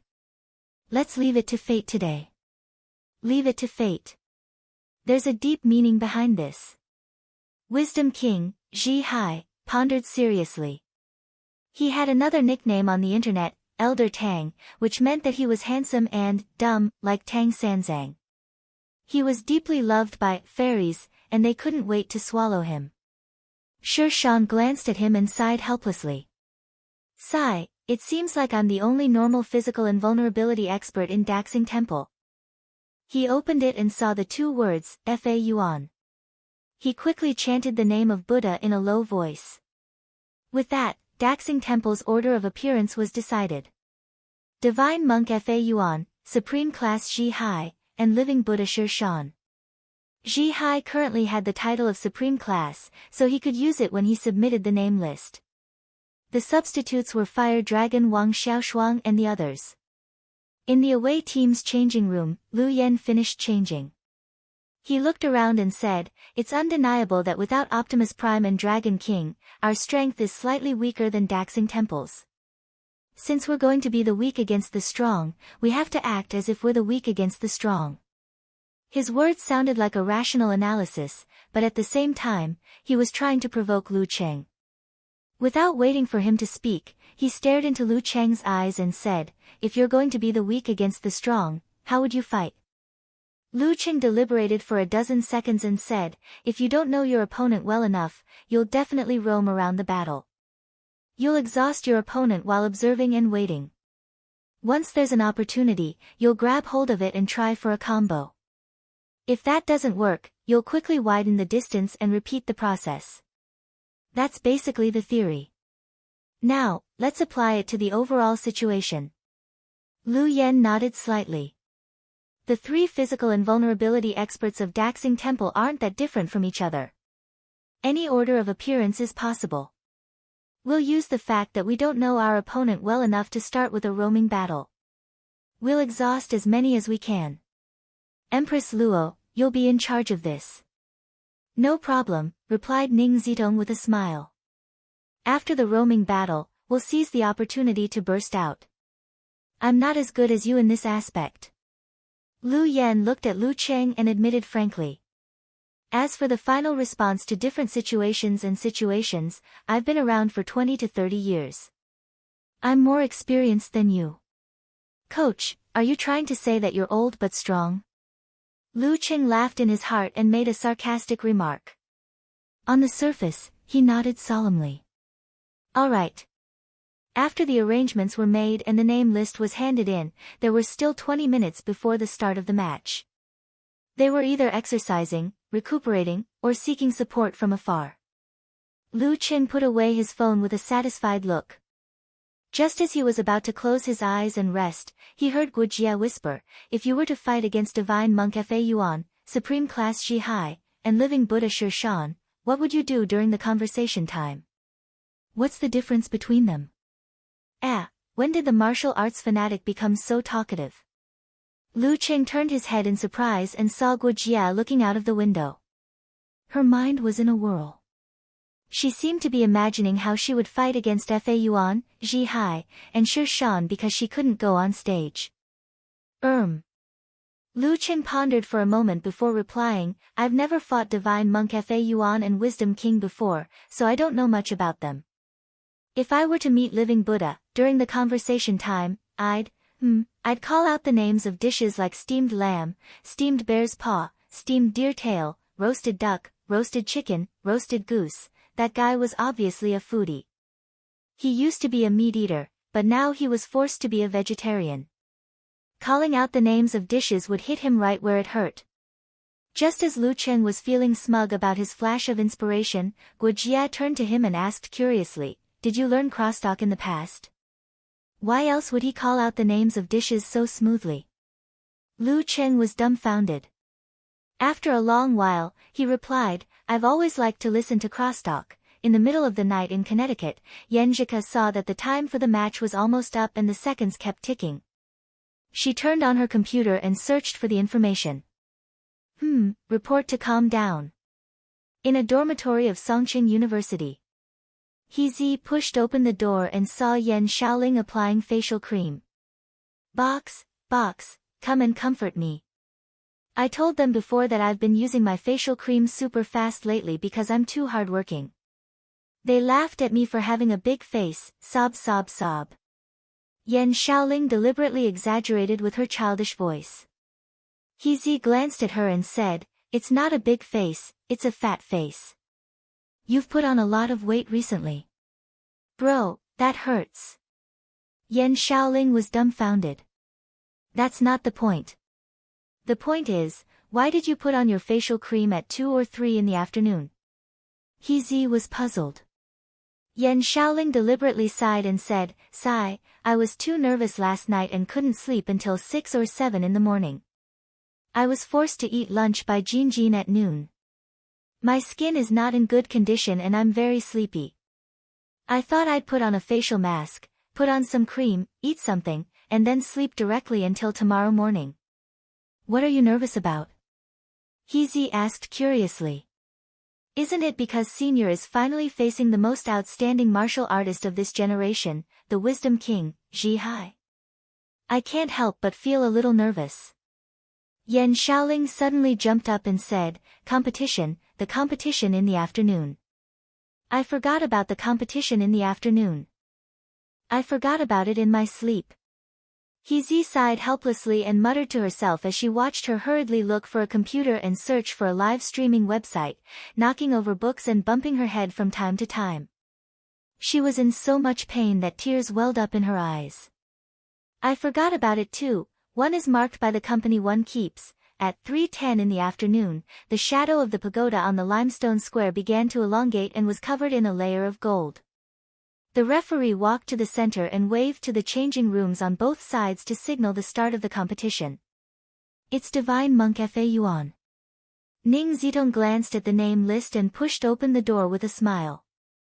Why does Sister Ning look so happy and excited? Lu Qing muttered to himself. Beside him, Lu Yan's mouth twitched slightly as he explained, this is her hobby. This is one of her hobbies. She always tries to break Divine Monk Fa Yuan's vow of silence during conversation. Why does she sound like a little girl? Lu Qing found it funny. But then again, after he mastered thought steal, Divine Monk Fa Yuan's silent meditation should have been perfected as well. Did something go wrong? Chapter 702. Ning Zitong stood next to the referee. She looked at the Divine Monk, Fa Yuan, who was wearing a red kasaya, walking toward her slowly. She was feeling nostalgic and amused. Duels like this always reminded her of the time when she had just reached physical invulnerability. Back then, Fa Yuan wasn't the abbot of Daxing Temple yet, but he had been practicing silent meditation for many years. She still had the mentality of a young girl and tried to provoke him to speak. Just as she was about to succeed, the referee announced the start of the duel, leaving her with regrets. Thus, the first attempt, the second attempt, the third attempt. Time passed just like that, hastening one's aging. Unknowingly, the girl with a radiant face and peerless beauty was already middle-aged, and she was speeding along the road of 50 years. Perhaps only this hobby that she had persisted for so many years could allow her to temporarily regain that feeling of a young girl, even if she had always failed and never succeeded. I'm not trying to provoke him to speak, I'm talking about my youth. Ning Zitong sighed to herself. She saw the haggard Fa Yuan stop at the designated spot, about 30 meters away from her. At such a distance, she wasn't afraid that he could hear her thoughts through telepathy. According to the experience of many seniors and fellow practitioners, it could be determined that the effective range of telepathy wouldn't exceed a radius of 10 meters, or even smaller.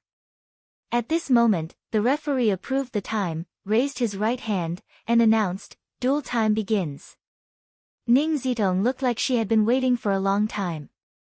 She couldn't wait and said, Master Abbot, long time no see. As soon as she said this, the surrounding audience and onlookers in front of the screen started to mock her. Not to mention the previous duel between Longhu Club and Daxing Temple, or the recent title match, you met Divine Monk Fa Yuan at the celebratory banquet of the previous top professional league competition. It hasn't even been 2 months. Are you saying this on purpose to get divine monk Fayuan to refute you? We won't fall for such tricks. Fa Yuan lowered his head. His divine light was restrained, and his expression was wooden. He only nodded his head slightly. Ning Zitong didn't care and continued, Grandmaster Abbot, I have a doubt that has been in my heart for a while. I hope you can give me some pointers. I've been thinking about it. Buddhists practice silent meditation in order to reduce verbal karma and karma. If a divine monk who practices silent meditation happens to know a secret, and if he quickly tells it to the world, thousands of lives can be saved, would he choose to open his mouth or not? She knew that Buddhists who were good at thinking would definitely have considered this. Mahayana had its own answer, and Hinayana had its own logic. It was not difficult for the abbot in front of her. However, similar questions could be easily used by others, especially now that they were in a live broadcast. If Fa Yuan did not answer, it would easily affect the reputation of Daxing Temple and himself. After that, even if there were Buddhist laymen who answered the questions on the internet, it would inevitably lead to a war of words. This was the characteristic of the current information society. Fa Yuan turned a deaf ear to him and maintained his previous posture, as if he was a tree that had lost its life. As expected of an eminent monk who practices silent meditation. He can really keep his composure. Ning Zitong thought for a moment and smiled. If you don't want to answer, then forget it. I know you must be struggling in your heart. She deliberately discredited Fa Yuan, but he still didn't answer. Even his breathing rhythm and the depth of his gaze didn't change. After a few more words of discredit, Ning Zitong respected her status and didn't pursue the matter further. She smiled sweetly and said, I heard that after mastering thought steal, Grandmaster's silent meditation is considered complete. Why are you still not speaking? Did something go wrong in the middle? Did you break some commandment? Did you accidentally open your mouth and postpone it? Fa Yuan didn't move an inch in the face of such malicious speculation. There was no change in his emotions at all. Ning Zitong, who had tried a few methods to no avail, saw that time was running out and gave up. She collected her emotions and adjusted her state of mind. At this moment, she saw Fa Yuan's eyes move.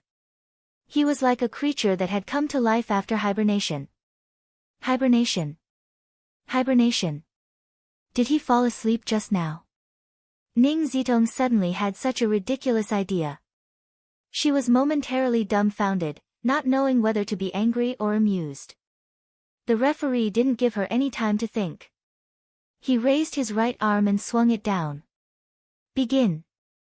Fa Yuan's sallow skin suddenly glowed with a golden light. He raised his right palm and pressed it into the air in front of him. Ning Zitong's upper body didn't move. She moved horizontally like a ghost. A deep and clear palm print appeared on the bluestone ground behind her. There were no cracks around it, as if a metal object had been dug out by a sharp weapon. Vajra realm, Vajra seal, power that separates mountains. This technique had spawned many secret techniques, but only a few could do it as easily as Fa Yuan. Ning Zitong took a step forward. Suddenly, a strong wind started blowing around her. The wind was dyed black and became darker.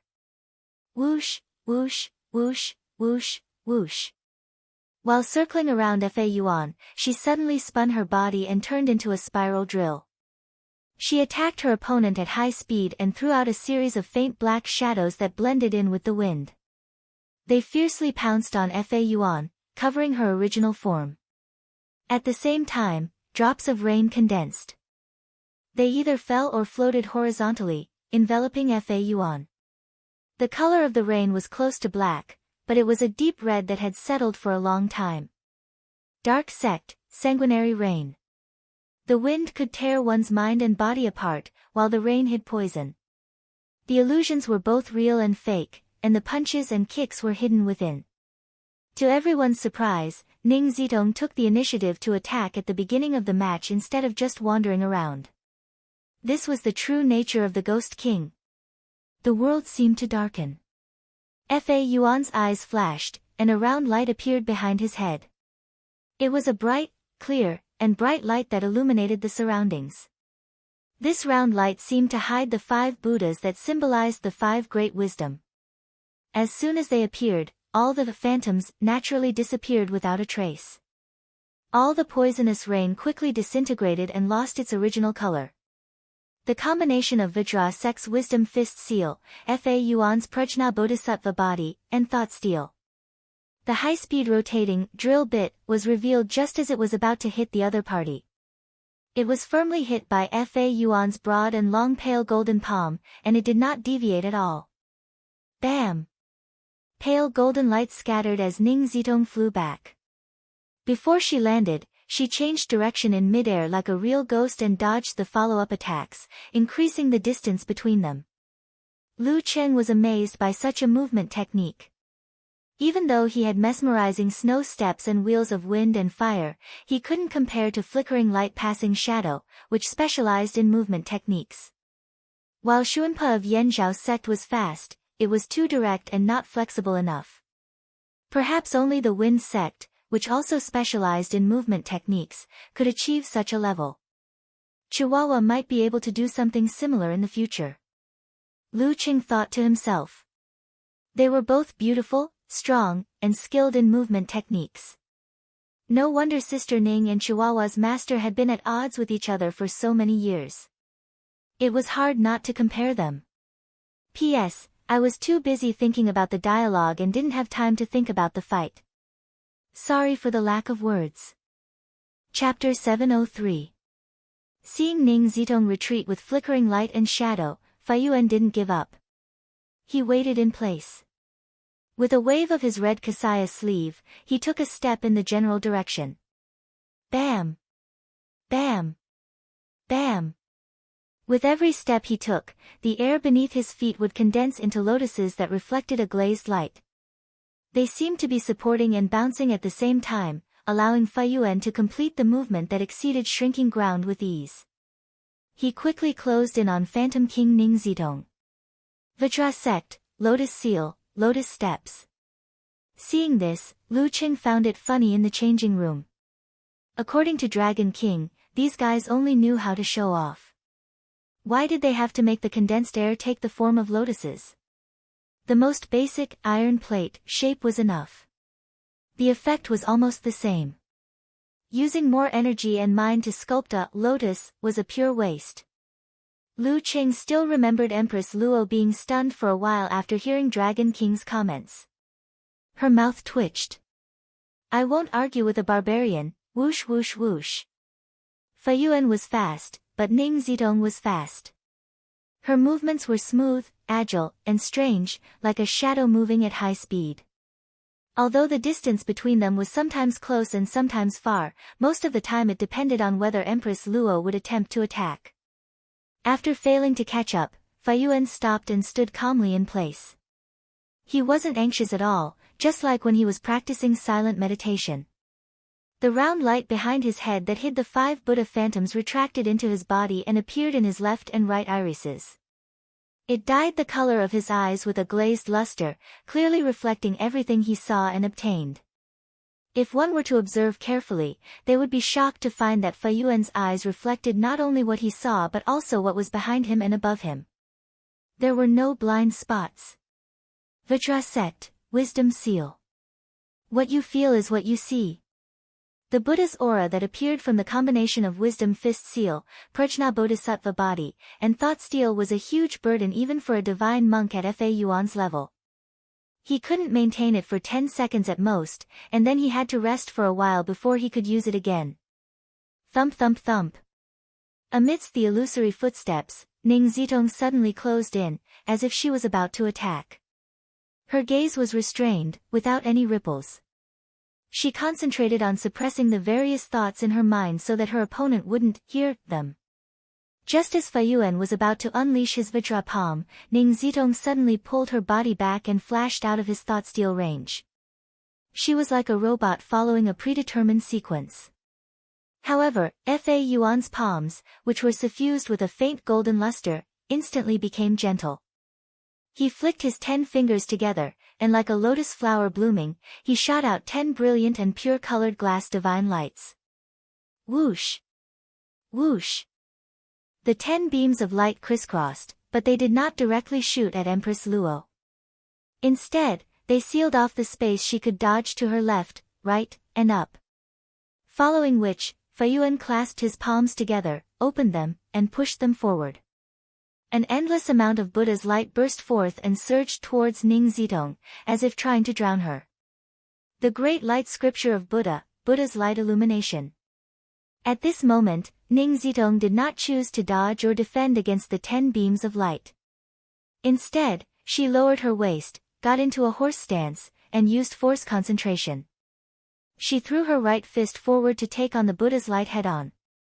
Her fist was as white as jade, but the surroundings were dark and gloomy. The darkness thickened instantly, as if a monster lurking in the depths of the universe had opened its huge mouth to devour the light. Sizzle. The Buddha's light was not as strong as it appeared. It kept dispersing and disappearing into the darkness, retreating little by little. At this point, Lu Cheng, who was not on the battlefield and could not sense the subtle danger, suddenly understood that Fa Yuan's Buddha's light illumination was a feint and a trap. The 10 beams of Buddha's light illumination were the real deal. Once Empress Luo dodged, it would be easy. If she dodged to the side and blocked at most 4 beams in one direction, she would be in danger and fall into a passive state, losing the advantage of her movement. This was different from the many variations of the Buddha's light illumination in the past. It was a technique that Fa Yuan had only recently perfected.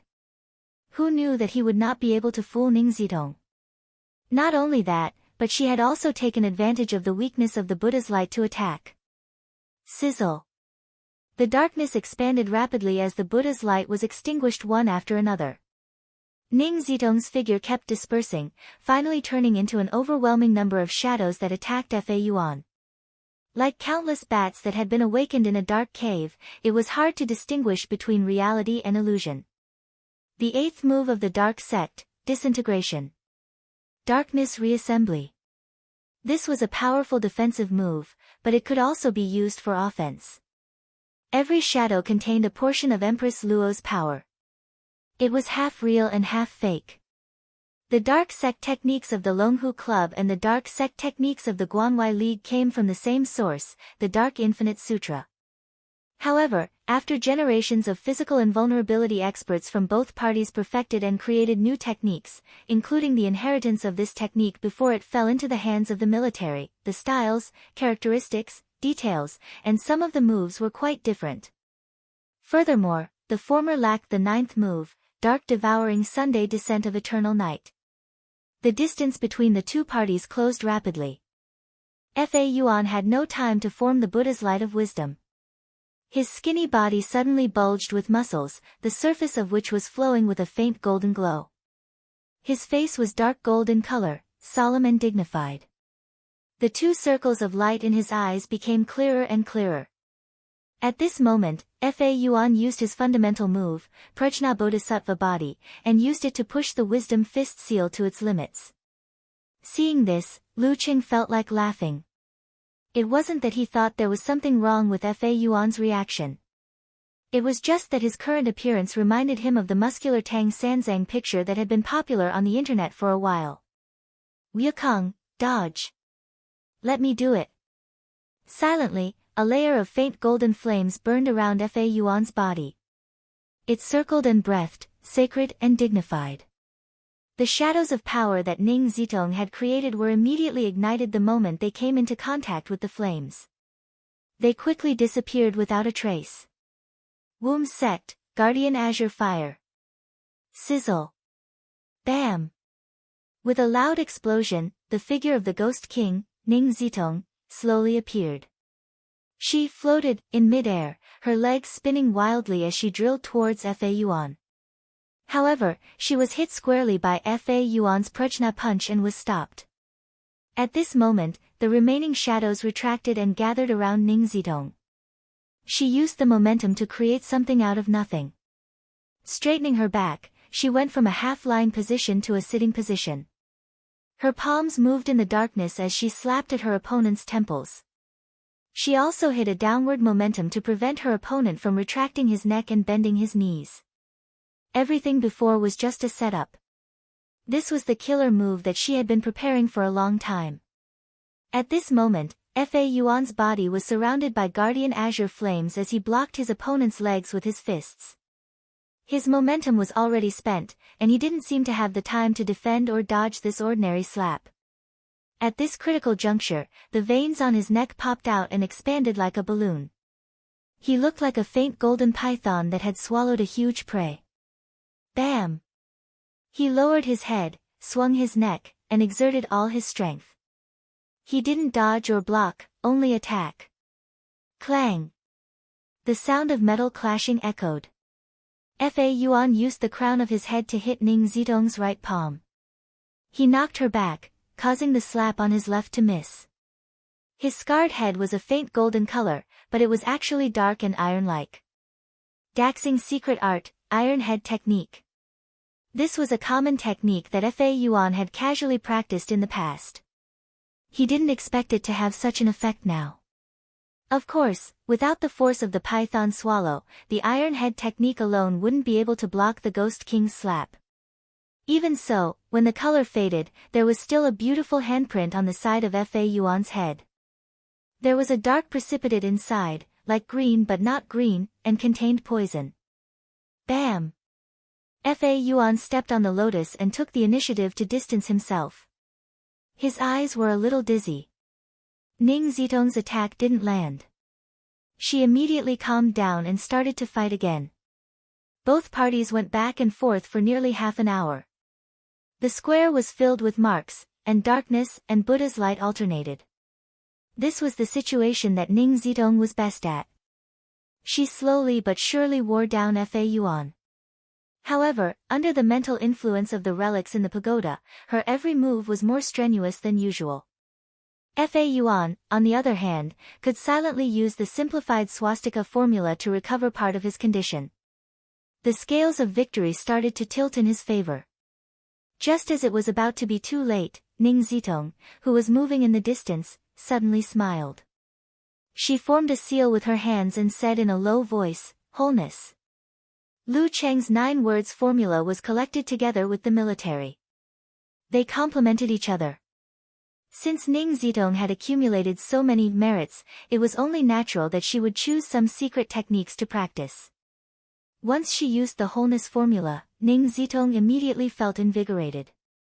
She didn't look tired at all. This time, she didn't move around.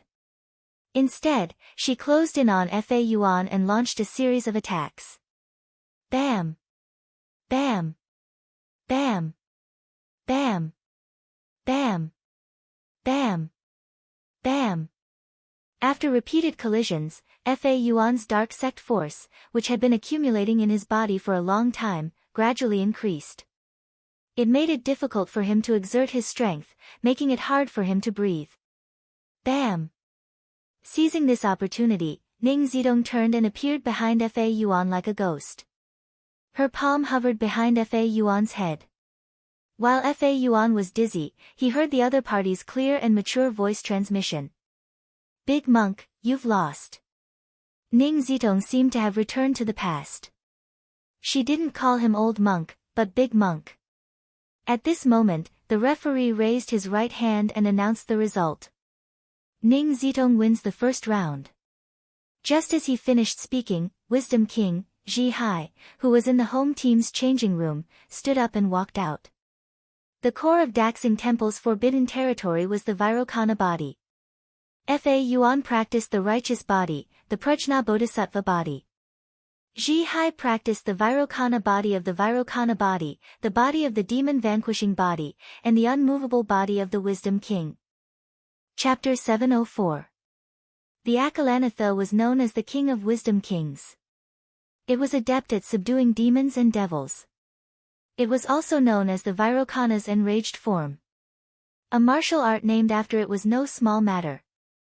It had the weakening effect of indestructible Vajra, cultivated force, and gathered Buddha's aura.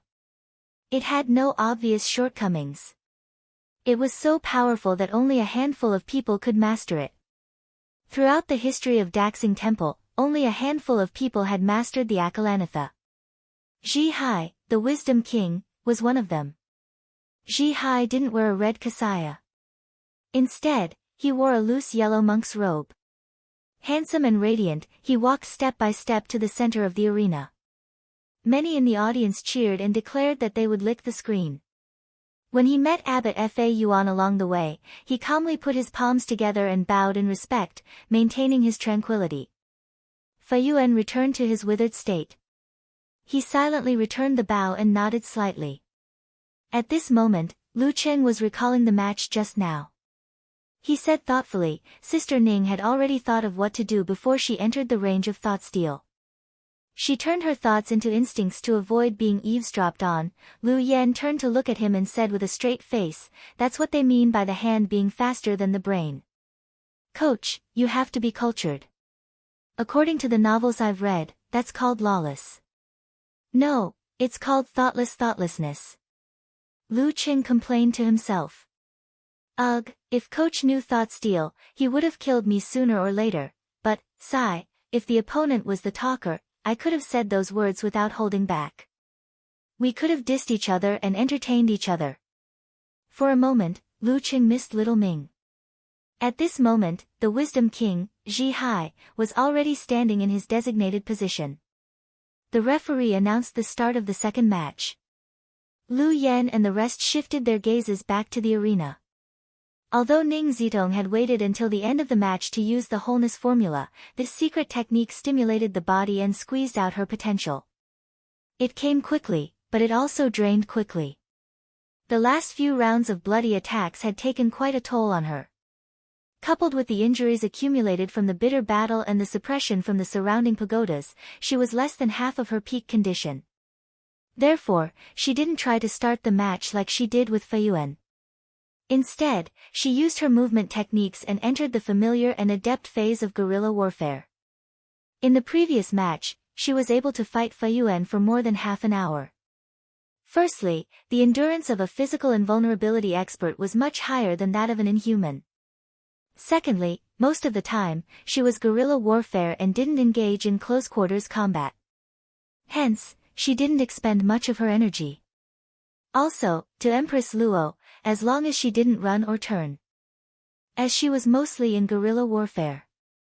And didn't clash and she didn't have much energy consumption. The subsequent development of the battle gave the audience the illusion that it was still Empress Luo fighting the abbot. This was because Wisdom King, Ji Hai, was also firmly defending. He wasn't arrogant or rash, and he was focused as one.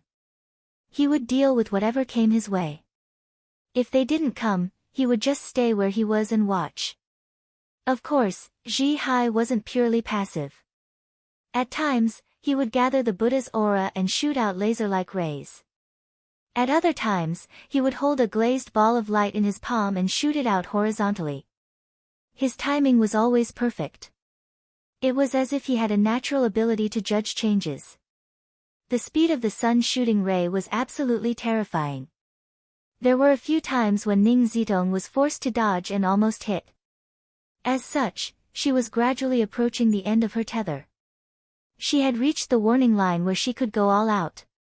Between failing miserably or giving it a try, Ghost King Ning Zitong chose the latter. Without making a sound, she made a high-speed turn and closed in on her opponent from an unbelievable angle.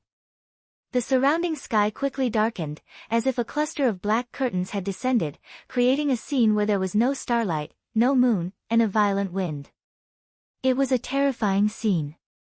In such an environment, Ning Zitong's speed increased again. Her force was also stimulated. Dark Sect's 7th style, Dark Moon High Wind. Dark Moon High Wind Night, the time for murder and arson. This was a unique skill that increased one's strength and weakened one's enemy.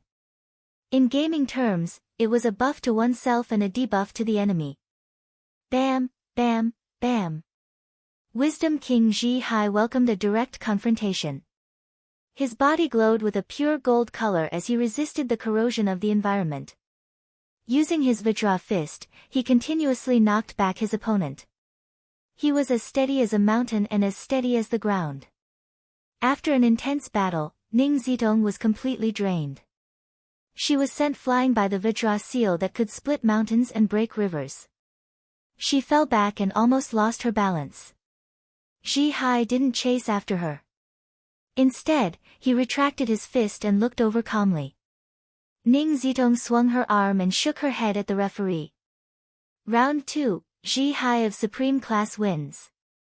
The referee announced the result and shouted out Ji Hai's current title. A super class expert above the first class.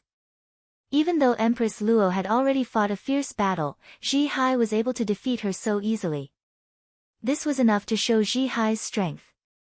He truly stood in the ranks of title contenders like Dong Baxian and Lu Yongyuan, and he wasn't even 28 years old yet. After saluting, Ning Zitong turned and left. The tatters on her martial arts suit and the blood-stained wounds didn't diminish her elegance. Instead, they gave her a charm that set her apart from other girls. Lu Cheng had already stood up. After taking a deep breath, he pushed open the door to the changing room and walked over to Empress Luo. When they met, he gave her a thumbs up as a sign of respect. "You don't have to praise me so exaggeratedly," Ning Zitong said in annoyance. Even though she said that, she couldn't stop the smile on her face.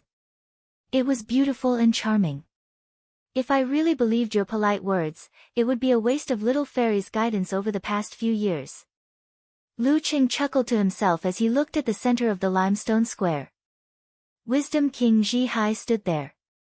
His features were handsome, his face was powdered, and his lips were rosy. However, he didn't look feminine at all. Other than his bald head, he didn't have any flaws in his appearance. A handsome man would still look handsome even if he shaved his head. Lu Cheng chuckled helplessly. Shaking his head, he gathered his thoughts and stepped into the limestone square.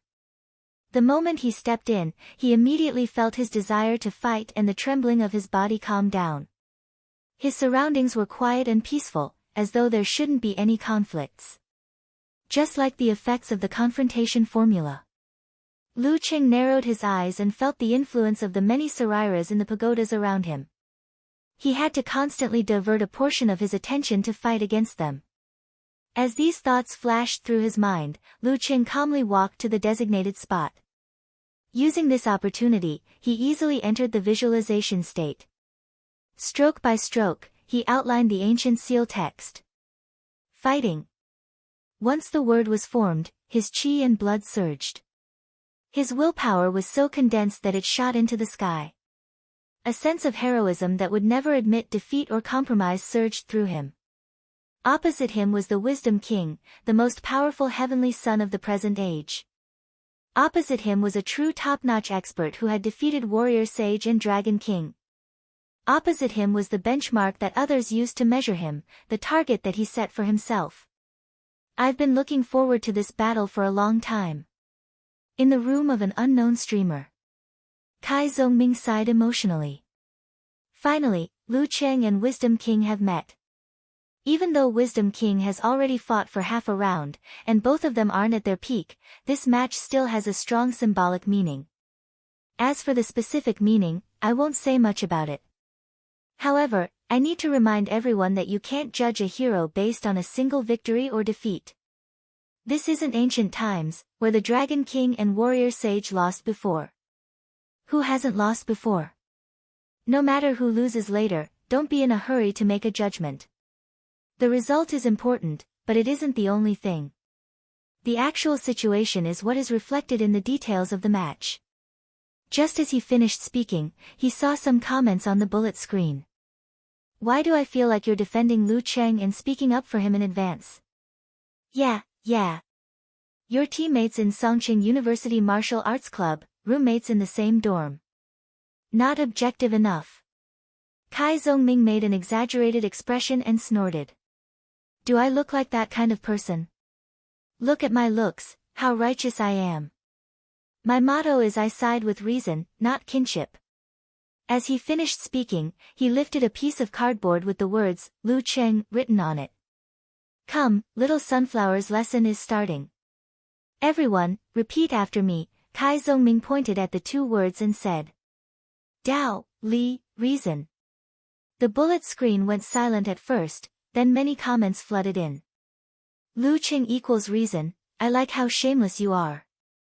Not bad, your commentary style is very refreshing. Looking at these replies, the corners of Kai Zhongming's mouth curled up as he sighed inwardly. If Chen was here to cooperate, I would have a lot more to say. But now, I can't find a reason to. Looks like I have to work hard on my one-word skills. At 4:00 in the early spring, the sun was setting in the west and the light was starting to dim. Lu Cheng had just adjusted his body and focused on Wisdom King, Zhi Hai's figure when the referee raised his hand and shouted, "Begin." Bam! Light blue flames spewed out from Lu Cheng's back and feet, launching him forward. His fist went straight for Zhi Hai's face. He didn't make any turns and instead launched a frontal attack as he had been longing for. How can I not weigh him up first? Zhi Hai didn't dodge. Instead, he took a deep breath and his muscles bulged, swelling his monk robe. His skin was dark green, but it wasn't evil or demonic. It was holy and majestic, a strange contrast to his handsome face. Unmovable body of the Wisdom King. In the live streaming website, bullet screen after bullet screen appeared excitedly. Elder Tang is here. The mighty Elder Tang who defeated Sun Wukong single-handedly. Chapter 705. Seeing Zhi Hai standing there without dodging and merely revealing his unshaken body of the Wisdom King, as though waiting to clash with him, Lu Qing felt his blood boiling. He no longer considered any changes and displayed the fighting character he had drawn earlier. He didn't limit himself to the influence of his mind and willpower. If you want to fight, then let's fight. Bam! Lu Qing was like a rocket, propelled by flames behind him. In an instant, he cleared the space between them and threw a punch. Along with this punch, his muscles bulged as if they had all evolved into fascia and connective tissue, outlining one after another ferocious serpent after another. His skin was all greenish-black in contrast, and he was more than a few times taller and thicker. Zhi Hai's eyes were calm. He raised his right arm, which was about to tear his monk robes apart, and threw a punch forward. Clang! A crisp sound rang through the clouds, and an invisible shockwave spread in all directions. Lu Qing felt his arm go numb, and his body wobbled. He almost lost his balance and was pushed back 2 steps by the immense force. One used the fighting formula, while the other used the unmovable body of the Wisdom King. In terms of pure strength, he was slightly inferior. Buzz! Buzz! Zhi Hai's right fist hovered in midair. From his knuckles to his biceps, the glassy greenish-black skin was trembling slightly, like a steel plate that was hit by a hammer. At the last moment of the fighting formula, Lu Cheng had added Thunder Roar Zen. Bam! As he retreated, the fire force in his body condensed and exploded. He forcefully changed his direction and flashed to Zhi Hai's right. The muscles on his left leg tightened, and he was about to pull it out. Just as Zhi Hai was about to silently withdraw his kick and take the initiative to attack, the flame force that had only exploded on the surface exploded once again. It was as though an invisible hand had pushed Lu Cheng, forcing him to drag his left leg and turn to the back of his enemy. Second change of direction. Zhi Hai leaned back, his left elbow glowing with the greenish-black Buddha's light. He charged at Lu Cheng without panicking. However, there was still some remaining fire force. It completely exploded, turning into a ferocious current. While slightly damaging Lu Cheng's muscles, it allowed him to follow his previous trajectory and reappear on the right side of his opponent. 3 directional changes. This was a high-end application of the force of the fire sect, originating from the golden godly flames. Using Emperor Yen as a substitute, even a physical invulnerability expert with strong mental strength and control over his body could only perform 3 rounds of jet spray. Only when one reached the level of the Dragon King would one be able to perform 4 rounds of jet spray. Zhi Hai's unshaken body of the Wisdom King had strong defense, great strength, and fast speed. He could cultivate his force and use the Buddha's aura. There were almost no flaws. The only flaw was that it was a little clumsy. It wasn't agile enough in dodging. Of course, this was only for physical invulnerability experts who were good at movement techniques. Before the referee announced the start of the match, Lu Cheng had already planned to use the triple directional maneuver against Ji Hai. Now, he didn't even need to think about it and used it naturally, rendering Ji Hai's thought steal useless. Ji Hai had also cultivated thought steal, but unlike Abbot Fa Yuan and Living Buddha, Shi Shan, he had only reached the initial stage. However, at such a close distance, Lu Cheng was still worried that Ji Hai would notice something amiss. Hence, he had already thought of a change in the opening. Pa! A crisp and short sound broke through the air. Lu Cheng mysteriously returned to his opponent's right side. He lowered his left fist and punched out. Missing his left elbow, Ji Hai took a deep breath and clenched his trembling right fist. He suddenly hammered down. Although he was a little slower, he still managed to make it in time since he was fighting from the inside. Seeing that their fists were about to collide, Lu Cheng suddenly shifted his center of gravity. As though he was dragging a long spear, he forcefully moved his left arm and changed his position once more. Once again, he was behind his opponent. Fourth directional maneuver. This time, he didn't use the force of the fire sect. Instead, he used his body refining and dance stage techniques. In the physical invulnerability stage, this was something that was eliminated. The signs were too obvious and the directional maneuver was too slow. It was equivalent to digging a hole for oneself. But now, Ji Hai was completely under Lu Cheng's control. He didn't expect Lu Cheng to use such a simple maneuver and wasn't mentally prepared. By the time he realized something was amiss, it was already too late. In terms of moves, there was no such thing as ordinary. There was only suitability. After 3 directional maneuvers, it was just right to continue like this. The image of a yellow monk's robe, chunks of muscles, and the bone dragon sandwiched in the middle appeared in Lu Cheng's eyes. Prepared, he lowered his center of gravity, swung his shoulders, and threw his right fist forward like a cannonball towards Ji Hai's spine. After 4 consecutive directional maneuvers, he was nearing the end. He couldn't use a powerful move for the time being, but he didn't want to give up this opportunity. Therefore, he used a simplified physical invulnerability move. However, this simplified physical invulnerability move might be more useful than a real physical invulnerability move.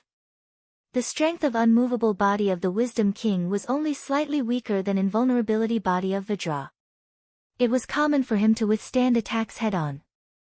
It was best to avoid the strong points and attack the weak points.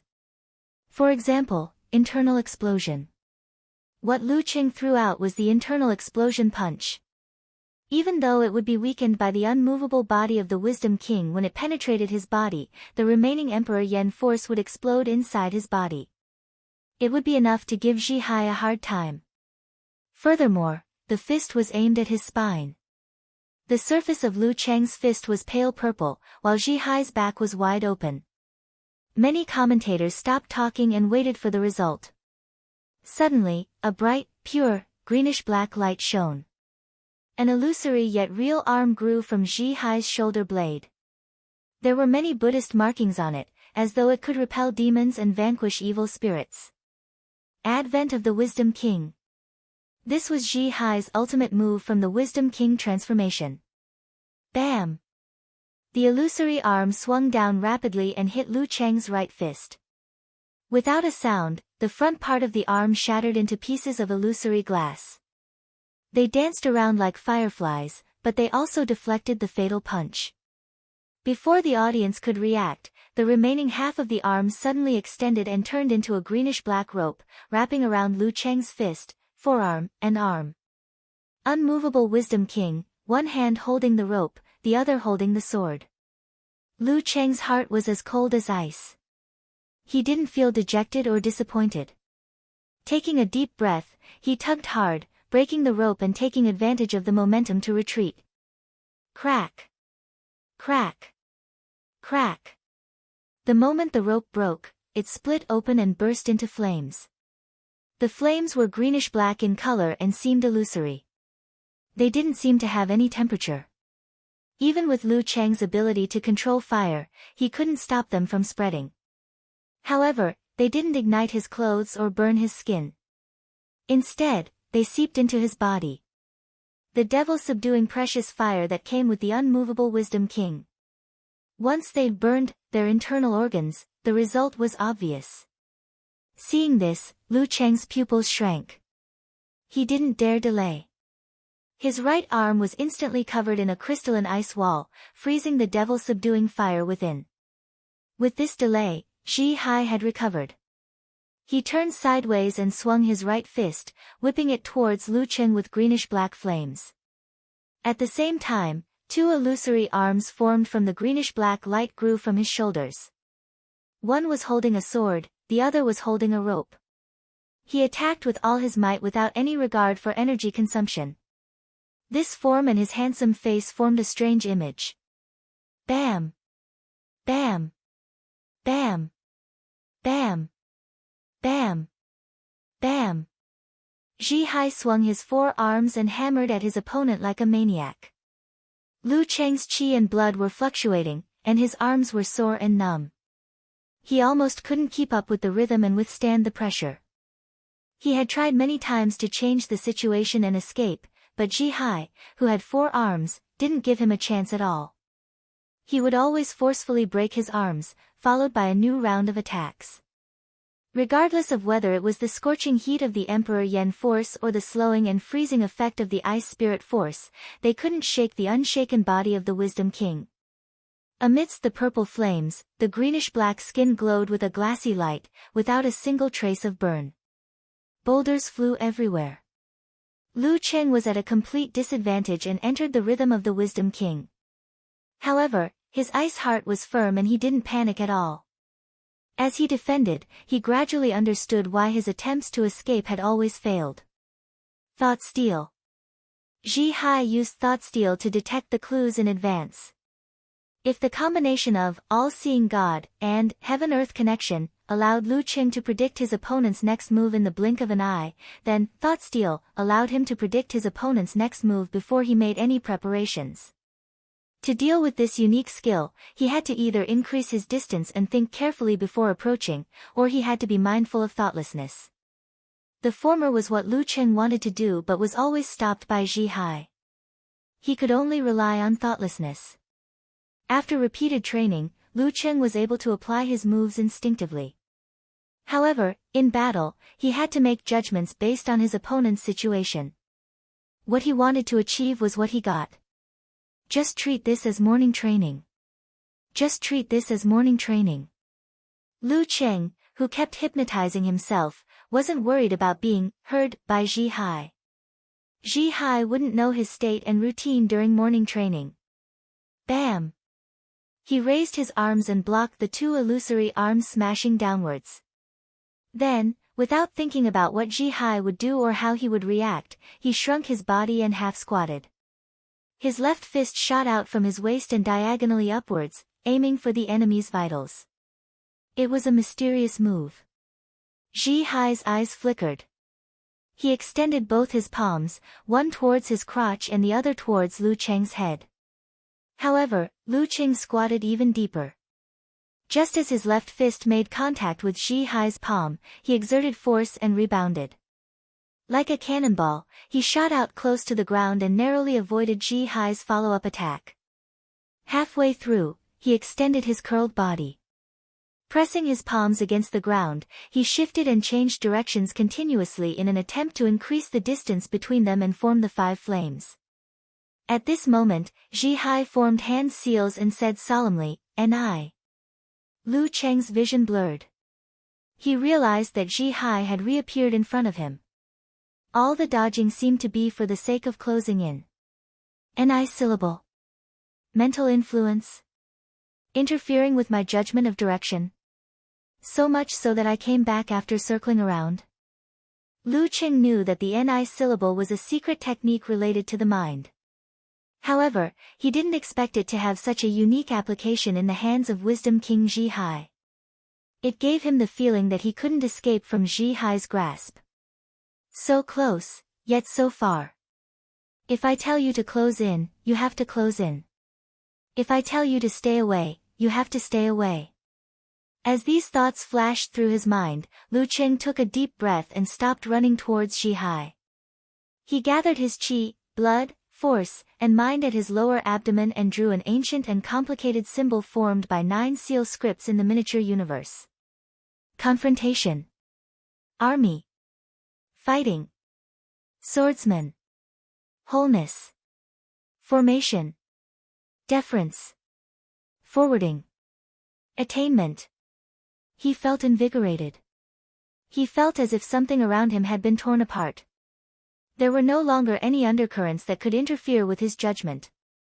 Seeing that Ji-hai was closing in, he didn't take the opportunity to increase the distance. Instead, he released his Dan force and formed hand seals. Army. Along with this ancient syllable, Lu Qing seemed to recall the scene of his first life-or-death battle in Shushan. He recalled the thrill of taking a life in 3 to 5 moves.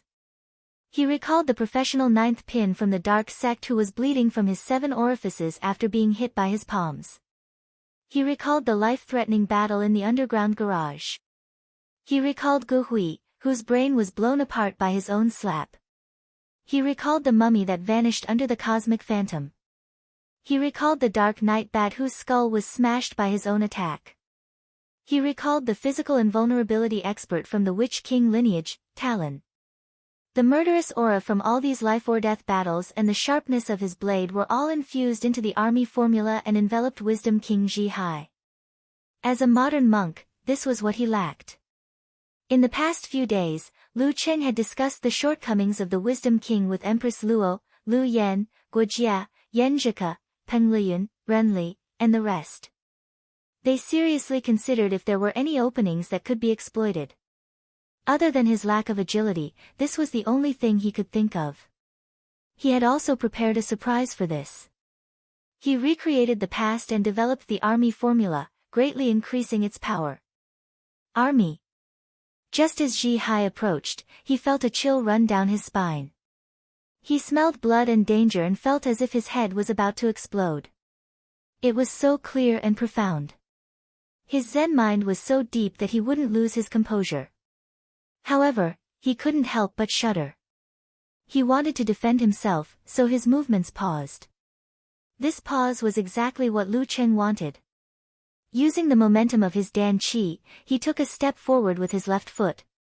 His entire body was in a reverse position, like a wound spring.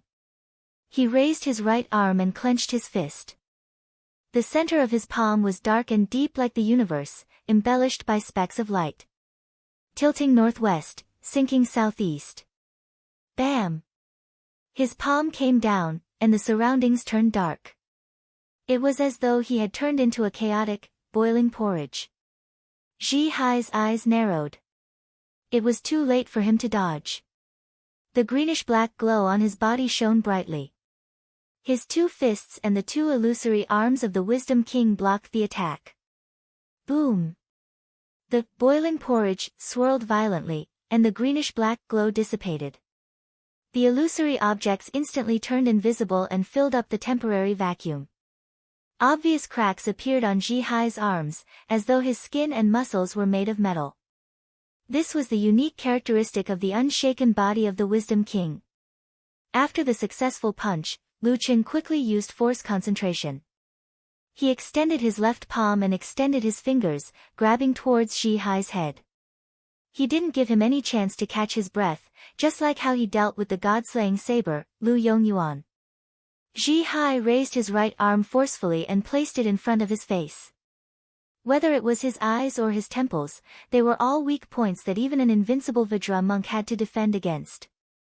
Bam!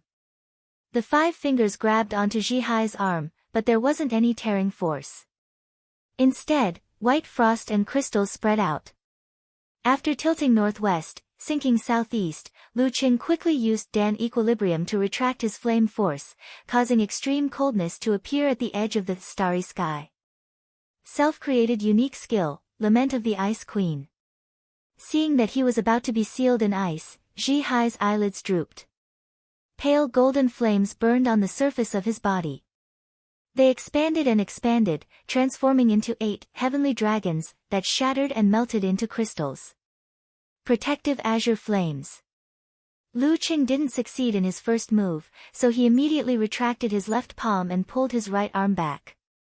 His fist shot out like lightning, and the excess flame force behind him due to lament of the Ice Queen naturally formed a sphere. It was red with faint purple hidden within. He couldn't care less about his appearance. He couldn't allow Ji-hai to adjust to the situation as quickly as possible. Ji-hai lowered his waist slightly and met the attack with his left fist. The Buddha light was much dimmer than before. Boom! The fist collided with the fireball, and the flames surged. The crack on Ji-hai's left arm deepened, but there wasn't any blood. He took 3 steps back. Activating the attainment formula, Lu Qing rushed forward and stomped his left foot on the ground. Hundreds of broken stones flew up and shot towards his opponent's lower body like a crossbow, forcing him to dodge or defend in a panic. Unexpectedly, Ji-hai didn't do anything else. He merely turned his thigh inward. Bam!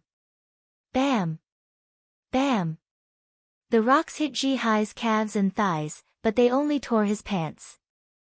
They didn't break through the bruises. Bam! Bam! 2 of the lucky ones made it through and landed on Ji-hai's crotch. However, he didn't groan in pain even though they were crushed. Is this the effect of the iron crotch technique? Lu Qing was surprised. However, his movements didn't slow down. Using the force of the stomp, he straightened his back and punched at the temples of his opponent.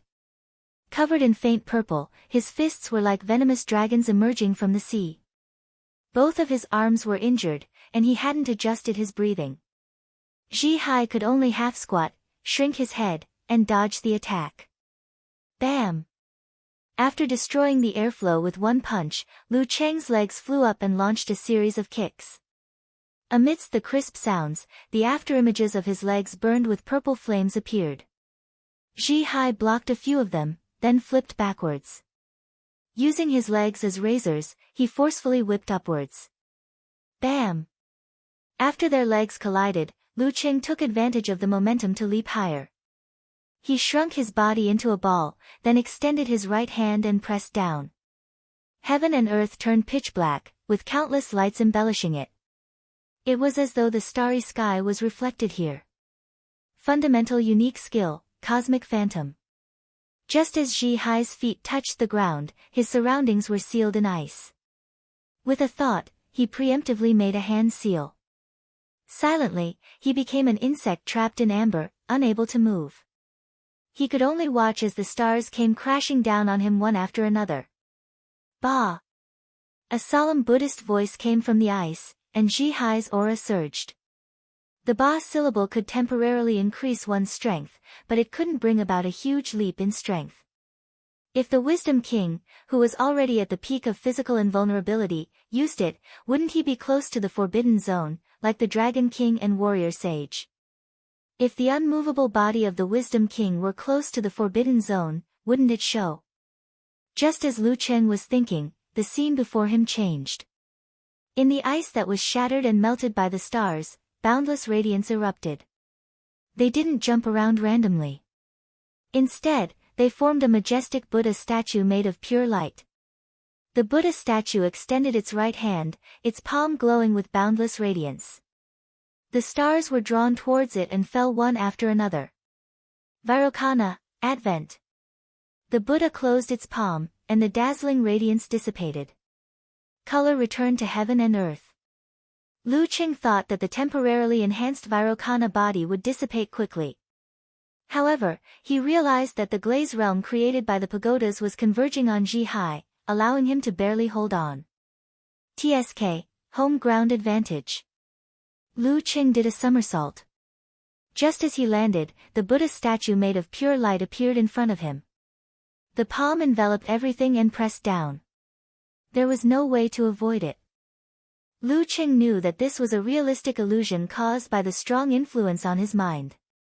He quickly visualized the complete 9 words formula, using the complex seal scripts to strengthen himself and weaken his enemies to defend against all of this. Lin. Army. Fighting. Swordsman. Wholeness. Array. Deference. Forward. Attainment. All the ancient words lit up. The Buddha light in his eyes faded, and he finally saw Zhi. His body was trembling, and he looked exhausted. He forced his right hand to strike over. Boundless radiance gathered in his palm. At this moment, Lu Cheng, who had used the 9 words formula, couldn't execute any more complex moves. He channeled all the Emperor Yen and Ice Spirit in his body, causing them to surge out from his right and left fists. Bam!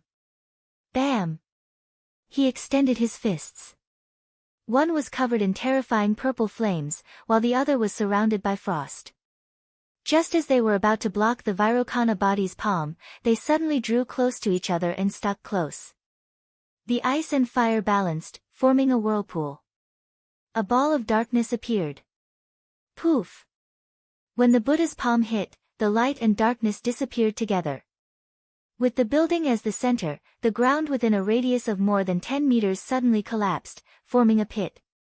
The location where the fist and palm collided was 2 meters deep. Lu Cheng's legs were trembling, just like when he was young and tried to be a hero in the dead of winter. Blood seeped out from the corner of his mouth. His breath was at its lowest point, and only a little force remained in his body. He didn't think about anything. He formed a hand seal naturally, evoking the mysterious words. He said solemnly, "Wholeness." The moment he said wholeness, Lu Cheng's mental and physical strength returned to normal. He was a good man again. The Wisdom King, Zhi, also shouted solemnly, "Let's go." Bang! Mystery descended. His fatigue disappeared, and his condition was refreshed. These two are truly evenly matched, meeting each other in a game of chess. Poison Milk Hierarch, He Xiaowei commented, one fought half a round, while the other was affected by the home field advantage. They're on par with each other. There's going to be a fierce battle coming up. P.S. I'm just a little short of 6,000 words, so I won't fill it up. The extra words are for everyone. Chapter 706. Lu Cheng's thoughts were similar to He Xiaowei's. Knowing that he had a tough battle ahead of him, he immediately used force concentration after using the wholeness formula. He concentrated the churning of his qi and blood, the trembling of his bones, the soreness of his muscles, and all the other negative effects on his body into his lower abdomen, alleviating them as much as possible. At the same time, he released and retracted his Dan qi. Leveraging the force, he leaped back and faced Zhi, retreating to the edge of the crater at high speed. The Emperor Yen hidden in his body was ready to explode at any moment, allowing him to change directions without warning and avoid being targeted by his opponent. After both of them refreshed, Lu Cheng quickly grasped the distance between them. He judged that he wouldn't be able to stop Zhi from using the Ba formula to upgrade his Akalanatha to Vairocana. Since that was the case, attacking blindly was equivalent to walking right into a trap. He might as well switch to a battle of attrition, restraining his temper and wearing out his opponent. Be it the wholeness formula or the recovery of the Ba formula, they were both effects of forced stimulation. It looked like he had returned to his peak, but the rate of decline was much faster than normal. In the same state, Lu Cheng had consciously strengthened his physical strength and mental fortitude since he started practicing martial arts. He had been suppressing himself and using the 9 words formula to train the latter. Even if it was the Dragon King or the Warrior Sage, he still had a chance of winning, let alone the Wisdom King, Zhi. Seeing his opponent quickly leave the crater, Zhi didn't wait in his spot. He patiently recovered, just like when he faced Empress Luo, who had just fought a fierce battle. His monk robes fluttered as he stepped on a lotus flower and rapidly chased after his opponent. As he moved and turned, there was the rumbling of thunder that sounded like Buddha's preaching. At other times, there was the transcendent sound of enlightenment. At other times, there was a majestic roar that shook the soul. Great cloud thunder roar. Great wisdom roar. Great lion roar. Zhi had already reached the highest level of the lotus seal movement technique, 8 accompanying notes. However, the leakless sound, liberation sound, lion roar, wisdom roar, and thunder roar weren't as good as the previous 3. Apart from the nimble movements, Zhi was only inferior to mighty ones of the same level, who were famous for their movement techniques. Lu Chang's ears were filled with Buddhist chants, so loud that even the apathetic could hear them. He slowed down his steps, but fortunately, he had already formed his ice heart while he was retreating, so he could calmly watch the cracks appearing on the crystal-clear lake. At this juncture, his ears seemed to be as flexible as his limbs. They extended forward and covered himself. In his mind, he outlined the forwarding formula, suppressing the fear and epiphany. While doing this, he relaxed his control over the Emperor Yen force in his body, allowing it to explode on its own. Under a certain guidance, it turned into a stream of air that pushed his body to the left. Then, he twisted his waist and turned his back, striding forward and making turns. Zhi Hai's lotus steps, 8 notes accompanying each step, changed directions with Lu Cheng. He followed Lu Cheng's trajectory closely, not letting the distance widen. This battle is more advantageous to me. What is Zhi Hai thinking? Lu Cheng was puzzled. However, he couldn't divert his attention to figure out what Zhi Hai was thinking while he was moving at high speed. Moreover, he didn't smell any dangerous scent. However, this also made him temporarily abandon the idea of looking for an opportunity to close in and attack, ignoring the word entanglement of wandering and tangling. Bang bang bang. Rumble rumble rumble rumble. The sound of thunder, Buddha's voice, and lion's roar reverberated in the limestone square, creating clouds of air. Lu Cheng and Zhi Hai, one running and one chasing, advanced at high speed and made turns continuously. This was a lesson for the martial artists watching the match. The arena was only so big, so Lu Cheng couldn't make the distance between the two sides widen instead of narrowing it. He had to change directions several times to fly past his opponent and turn to the other side. Otherwise, he would leave the arena and automatically admit defeat. Of course, this was always within the safe range that he had set.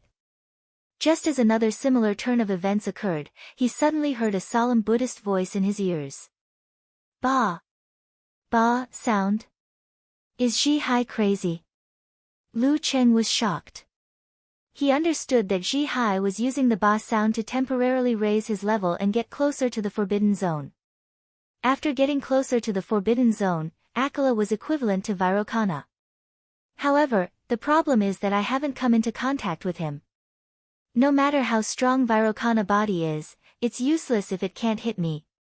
Isn't he afraid that I'll drag out the effects of Vairocana body until the effects wear off? Or is he trying to catch up to me with the speed of Vairocana body? But if that's the case, I can wait for him to exhaust himself.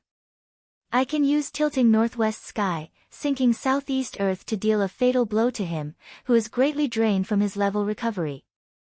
As these thoughts flashed through his mind, Lu Cheng didn't hesitate. He outlined the attainment formula in his mind.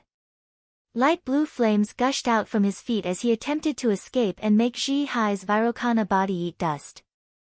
After the Ba sound, Zhi Hai's aura surged. The surface of his body shone with a pure greenish-black luster until it was colorless. It was as though he was made of light.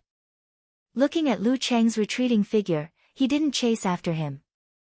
Instead, he seized the fleeting opportunity and used Vairocana body to execute all the 6 syllables of Sanskrit mantra. Weng. Ma. Ni. Ba. Mi. Bang. These 6 words didn't ring out one by one. Instead, they appeared in the air to the left at the same time. In Lu Cheng's ears, up, down, left, right, front, back, the airflow vibrated. The Buddha's voice rolled and merged into one sound. Weng.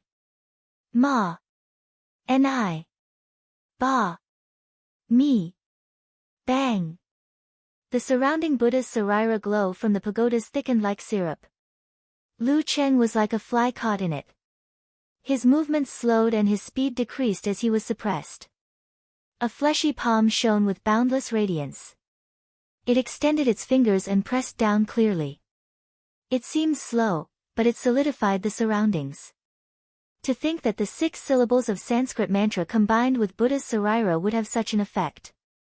You wouldn't be able to tell just by watching the video. Lu Cheng understood that this was mostly a mental effect. He made a force concentration, moved the stars, and outlined the fighting formula. There's still time. Ji Hai is still a distance away from me. I can't be fooled by appearances and react hastily. At this moment, Lu Qing didn't use the complete 9 syllables formula. It was mainly to increase his mental strength, weaken the enemy, and shake off the influence. It couldn't replace explosive power or reaction. If he used it, he would have to rely on the fighting formula to break free from the restraints. Then, he would have to face or dodge Vairocana's palm head-on. Obviously, he couldn't do that with the time he had. Bam, bam, bam. Lu Cheng's body expanded. His bones cracked, his muscles bulged, and his veins bulged. He forcefully tore apart the viscous Buddha's aura, causing it to explode. Just as he regained his freedom, Vairocana's Buddha's palm approached. He forced himself to calm down. Based on his premonition of danger and judgment of the enemy, he prepared in an orderly manner. After a short moment of silence, his eyes deepened. He raised his arm and clenched his right hand. His palm seemed to contain a dark and boundless starry sky. Tilting northwest sky, sinking southeast earth. Without a sound, he turned his palm and pushed it diagonally towards the descending Buddha's palm. That was where he felt the most danger. Boom! The Vairocana was like tempered glass. It shattered but didn't shatter. The illusions around it were torn apart by streaks of darkness. The Buddha's realm was filled with the will of great destruction. It clustered around the tiny palm and blocked the gigantic Buddha's aura. Amidst the earth-shattering noise, the Vairocana that filled the sky collapsed, revealing Ji Hai's figure once again. Lu Qing staggered backward, every step he took left deep footprints and fresh blood spurting out of his mouth. His right arm was trembling, his palm was shaking, and his center of gravity was wobbly. He almost lost it. Coupled with the remnants of his previous injuries, his injuries weren't light. Ji Hai mustered his remaining strength. Under the illumination of the remaining Saraira Buddha's aura, he maintained the radiant Vairocana form. Taking a step forward, he tightened his ankles, knees, waist, and the muscles that connected them like a Maharaja. He struck his palm towards Lu Cheng, releasing a pure and boundless light. The first thought that came to Lu Cheng's mind was to detonate Emperor Yen and dodge horizontally. However, he quickly suppressed the thought, which was most likely too late. Lowering his waist, he steadied his body, drew back his chi and blood, and once again drew the fighting formula. The fighting formula combined with the force of the Dan. Bam! His fist, propelled by his bulging body and bulging muscles, punched towards Ji Hai's palm. Boom! The light dissipated and quickly dimmed. Ji Hai paused, and Lu Cheng was sent flying backwards. It was as though time had stopped at this moment. While Lu Cheng was inhaling in mid-air to alleviate the negative effects, suppress his injuries, and regain his balance, the Wisdom King, Ji Hai ignored the drop in his aura. His feet moved like a lotus flower, forcing Lu Cheng to move a few meters to the side using his Dan Qi. Then, he pounced forward and closed in on Lu Cheng. Bam! His fist glowed with a faint golden light as it went straight for Lu Cheng's head. Lu Cheng raised his right arm and blocked. Just as he blocked, his left fist shot out in an attempt to counterattack. His fist went straight for Ji Hai's temple. He wanted to seize this moment to force Ji Hai to switch from offense to defense. However, Ji Hai merely tilted his head to avoid the attack. His other fist, which was heading for Lu Cheng's abdomen, didn't slow down at all. At this moment, Lu Cheng's hastily gathered Emperor Yen force exploded internally, changing the position of his palm. He extended his 5 fingers and grabbed at Ji Hai's eyeballs, ignoring the incoming attack on his abdomen. Ji Hai suddenly bulged his neck and pulled his cervical vertebrae, raising his head slightly. His opponent's fingers dug into his eye bags. Clang! Lu Cheng felt as though he had hit metal. All he could do was create a few cracks. However, with the change in direction of his palm, he tilted his body slightly and kicked Ji Hai's elbow with his right leg. Ji Hai's fist flew upwards and missed his chest. Bam! Bam! Bam! Bam! Bam! Ji Hai took advantage of the situation to launch a ferocious and demonic attack. His palms, punches, and kicks all pinned his opponent to the ground. At this moment, Lu Qing finally understood why Ji Hai had used the ba syllables without any regard for energy consumption to recreate the Vairocana body, forcing him to fight head-on. When both parties were left with little HP, once they entered an intense melee battle, the immovable Wisdom King, who had the weakening effect of invincible Vajra, had the advantage. Ji Hai only had to worry about a few vital points, unlike Lu Qing, who had to worry about everything. As for the combination of enemy heart-freezing move and God above head, Lu Qing could use Thought Steal to counter it. In other words, Lu Qing had been pulled into Ji Hai's domain, where he could best utilize his experience. Gradually falling into a passive defense, Lu Qing wasn't willing to wait for death. He secretly circulated his qi and blood to stimulate his body and used the simplified fighting formula. Bam! After blocking Ji Hai's fist with his arm, he suddenly exerted force. With a flip and a fling, he wanted to push Ji Hai away and increase the distance between them. At this moment, Ji Hai's fingers shot out and grabbed Lu Cheng's forearm. Following which, his arm was visibly elongated as his body moved backwards. His joints and tendons creaked simultaneously.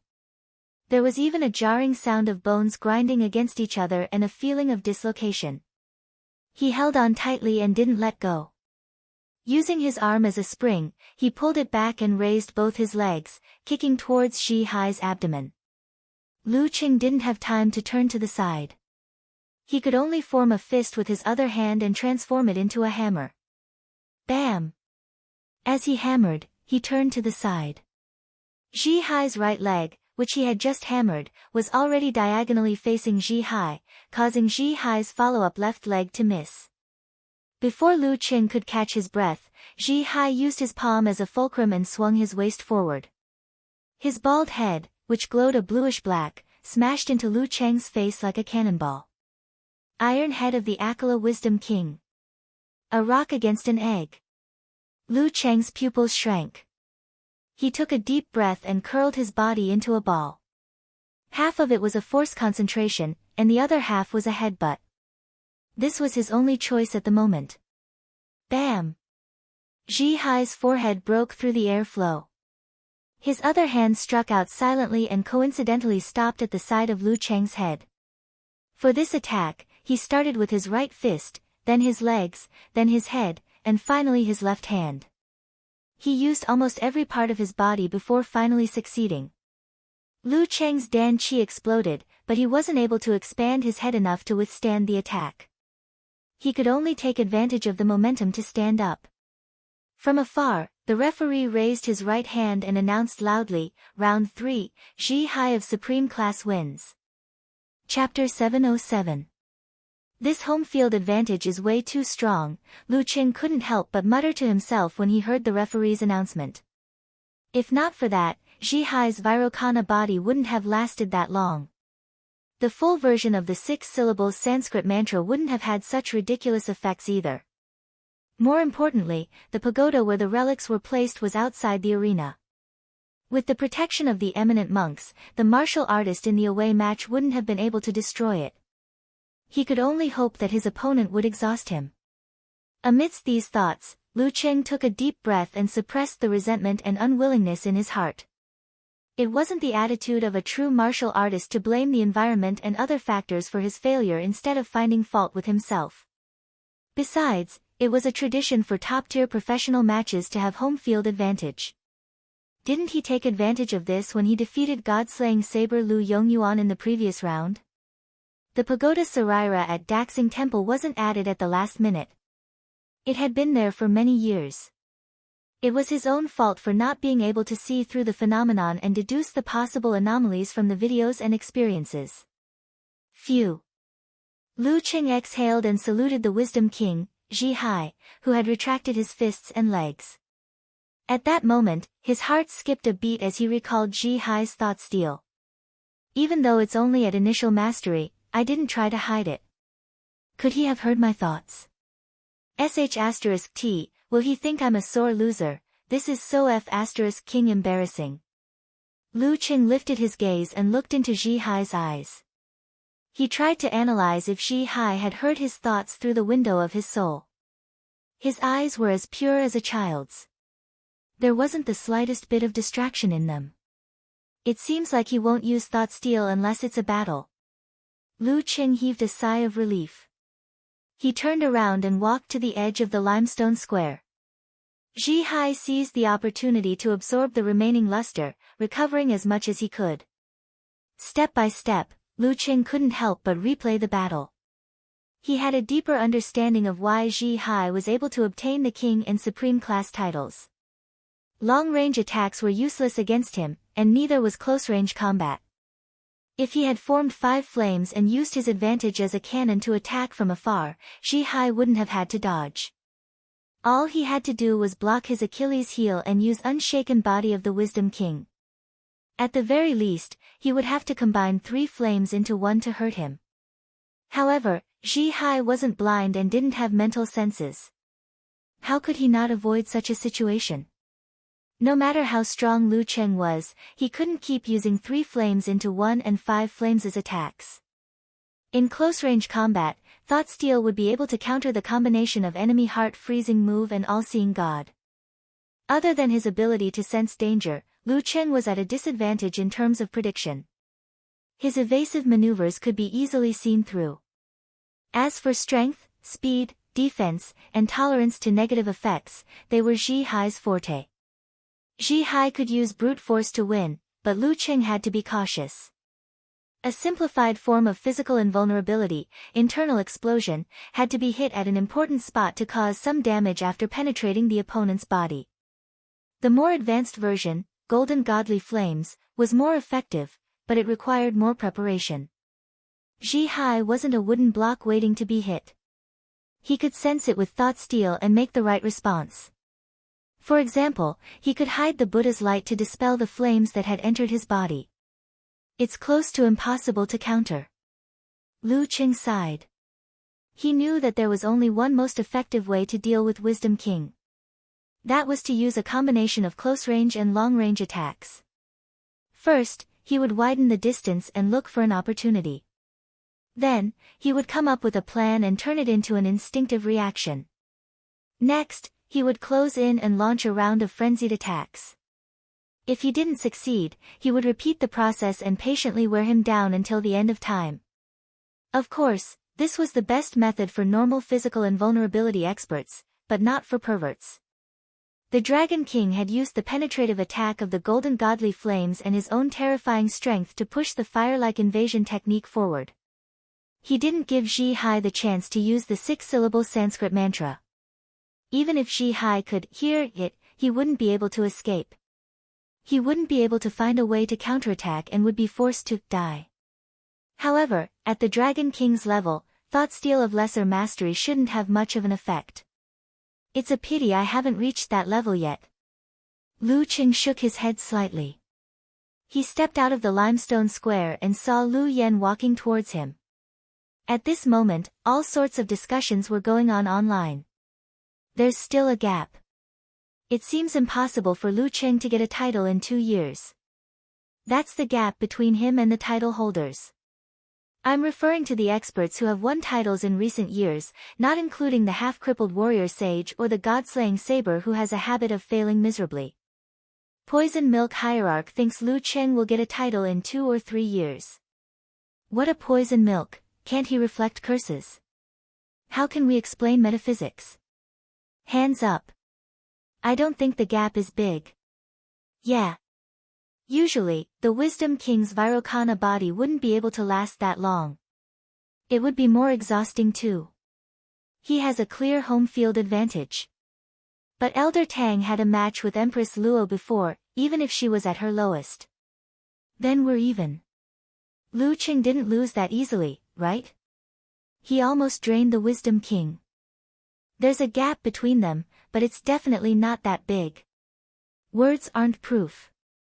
Neither can convince the other with just the keyboard. Let's wait for them to fight one-on-one. The new Warrior Sage Battles official competition is in May. I'm racking my brains to think of a title for Lu Cheng. Looks like I don't have to rush. Amidst the commotion, the fourth match began. Lu Yan took advantage of the fact that the Wisdom King, Ji Hai, was at the end of his rope to imitate the Dragon King. However, Ji Hai's unshaken body of the Wisdom King once again refreshed everyone's understanding of him. Despite being at a disadvantage in many aspects, he held on for more than 3 minutes. During that time, he took 5 golden godly flames and 16 internal explosions before collapsing to the ground. He even managed to injure Lu Yan, which made many people exclaim, "So F** King tough." As expected of a supreme-class expert. Lu Cheng exclaimed as he held his phone. In the 5th match, Lu Yan faced the living Buddha, Shi Shan. Their battle seemed ordinary, but Lu Cheng knew that their mental battle would be exceptionally exciting. Unfortunately, less than a tenth of the audience was able to see it, with only a few special effects. During this process, Lu Yan was at a disadvantage a few times. He showed signs of turning the tables several times, but in the end, he was defeated. In terms of experience, the living Buddha, who had inherited the wisdom of countless lifetimes, wasn't targeting anyone. The competition came to an end. The Longhu Club, who attempted to defend their title as the world's #1, lost in the 2nd round. In front of the TV screen, the Dragon King, Chen Qitao, who had already left the hospital and returned home, put down the remote control with a straight face. After returning to the club, Lu Cheng calmed himself down and focused on training again. The next day, he went to the conference room after breakfast. He planned to review the battle at Daxing Temple with Empress Luo, the coach, and Guo Jie. He wanted to sum up his experience and find his own flaws. Before he entered, he felt the air was heavy and solemn. There was a certain pressure that shook his soul. SSS. Lu Cheng took a deep breath and entered. He saw the Dragon King, whom he hadn't seen in a long time, standing at the head of the conference room. He was dressed in navy blue and had an intimidating aura. At this moment, other than the Dragon King, only Lu Cheng and Guo Jie were present. Chen Qitao nodded with his hands behind his back. He said calmly, "You guys still need more training." Ugh. Lu Cheng suddenly felt a stinging sensation at the corner of his mouth. After Chen Qitao's comeback, the Longhu Club won consecutive victories. Lu Yan was no longer the main force, which gave Lu Cheng more opportunities to play. At the end of March and beginning of April, the finals of the Battle of the Kings began as scheduled. This time, the Dragon King successfully defended his title. Other than that, there weren't many professional matches in April. The focus was on the final round of the National University Martial Arts Competitions, which was held in Songqing this year. The organizers planned to invite the team that had climbed out of the bottom of the valley and won the championship. It was also the team that could best represent Songqing's image to attend the opening ceremony as a guest. Lu Cheng received a call about this. How infuriating. Why can't it coincide with spring break? Yan Zhika said, "Cheng, you're representing 3 people now." Huh? Lu Cheng sent a confused expression. What do you mean by 3 people? Did I buy fake products during spring break? You're representing yourself, me, and my brother. Yan Zhika replied, "You're representing yourself. Your brother isn't going." Lu Cheng wiped his forehead. I don't think he likes such lively activities. I didn't ask. Why don't you go and verify? Yan Zhika suddenly felt unconfident. Chapter 708. Verify. Lu Cheng opened his contact list and was about to give Lin Ke a call. Just as he found the entry of brother-in-law, his fingers suddenly paused. Back then, they had won the championship together. Now, one of them was a physical invulnerability expert, while the other was still at the inhuman stage. Furthermore, they had to revisit old haunts and reminisce about the past. If it were me, I wouldn't go either. Just like what they said on the internet, who would go to the reunion 10 years later if they weren't doing well. Not to mention those with super high self-esteem. Lu Cheng looked at his phone and nodded slightly. He felt that he could understand brother-in-law's mentality. Therefore, wouldn't it be blatantly boastful to make such a call? Let's use a more tactful method. Lu Qing opened the contact list interface and found Lin Kei's QQ. He wrote a message, "Are you going back to Songqing for the opening ceremony?" After clicking send, he didn't expect to receive an immediate reply. Brother-in-law was the kind of person who didn't show up for many years. Just as he was about to exit the interface and report to his wife, a beep sounded. Lin Kei replied, "Yes." Lu Qing was dumbfounded by this simple word. This is different from the standard answer, mate. Of course, he was too embarrassed to ask why. After thinking for a long time, he got rid of the feeling of being unable to reply. See you in Songqing. Lin Kei replied quickly, "Okay." At that time, the atmosphere was very cold. Lu Qing complained. He temporarily left the conversation with Lin Kei and found Yan Zhika. Wiping sweat in horror expression, "Your brother is going to," the girl first replied with an emoji of shock and then replied with an emoji of rolling her eyes, "My brother still has feelings for Songqing University and the martial arts club. Although he didn't say it, I can see it. But his actions are still very honest." Lu Qing joked and then complained to his little fairy, "Is your brother always so cool and cold when chatting online? He always uses one word to dismiss me without a second word." "No, my brother is just used to using the simplest words.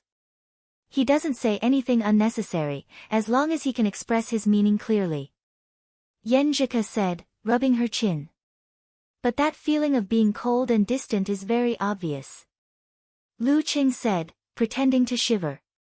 Yan Zhika replied with a dumbstruck expression, "My brother is like this all the time. It has nothing to do with chatting online." That's true." Lu Qing thought for a while and said, "Then I'll ask him a complicated question. Let's see if he can answer me in a few words." "What's the problem?" The girl was curious. "I want to ask him when he will arrive in Songqing. I can't possibly use one word to express it clearly, can I?" Lu Qing replied with a smug expression. After a few seconds, he returned and sent a crying face emoji. My brother only used one word. How did he do it?" Yan Zhika's eyes sparkled, and her heart was full of curiosity. Lu Qing replied with a sluggish expression. "Your brother didn't say a single word this time. He took a screenshot of the flight information and threw it to me." Yan Zhika froze for a second, then laughed out loud and sent an emoji of pounding the ground madly. April 6, Songqing Xinghao Wanjing Hotel. Lu Qing was led to his room by the staff of the organizing committee who was in charge of receiving him. "Mr. Lu, there will be a luncheon tomorrow at 11:30 p.m. The opening ceremony will start at 7 p.m. A car will come to pick you up then," the organizing committee member reminded him respectfully. "Okay." Lu Qing nodded slightly and watched him leave. When the door was closed, he was no longer as reserved and mature as before. Holding his phone and smiling, he leisurely took pictures of the situation in the room from various angles and sent them to Yan Zhika. The organizing committee is quite generous with their money. It was 5 p.m. in Connecticut, and the girl was still asleep. After sending the pictures, Lu Qing planned to contact Talker and ask his teammates if they wanted to have a meal together. Just as he typed the first word, he felt something in his heart and looked at the door. A few seconds later, there was a rhythmic knock on the door. Lu Qing walked over with a smile and opened the door. It was indeed little Ming, who was dressed casually. "I was just about to look for you. Our hearts are connected." He made a joke. Kai Zongming said disdainfully, "I knocked one by one. If anyone is here, I will invite them to a meal together."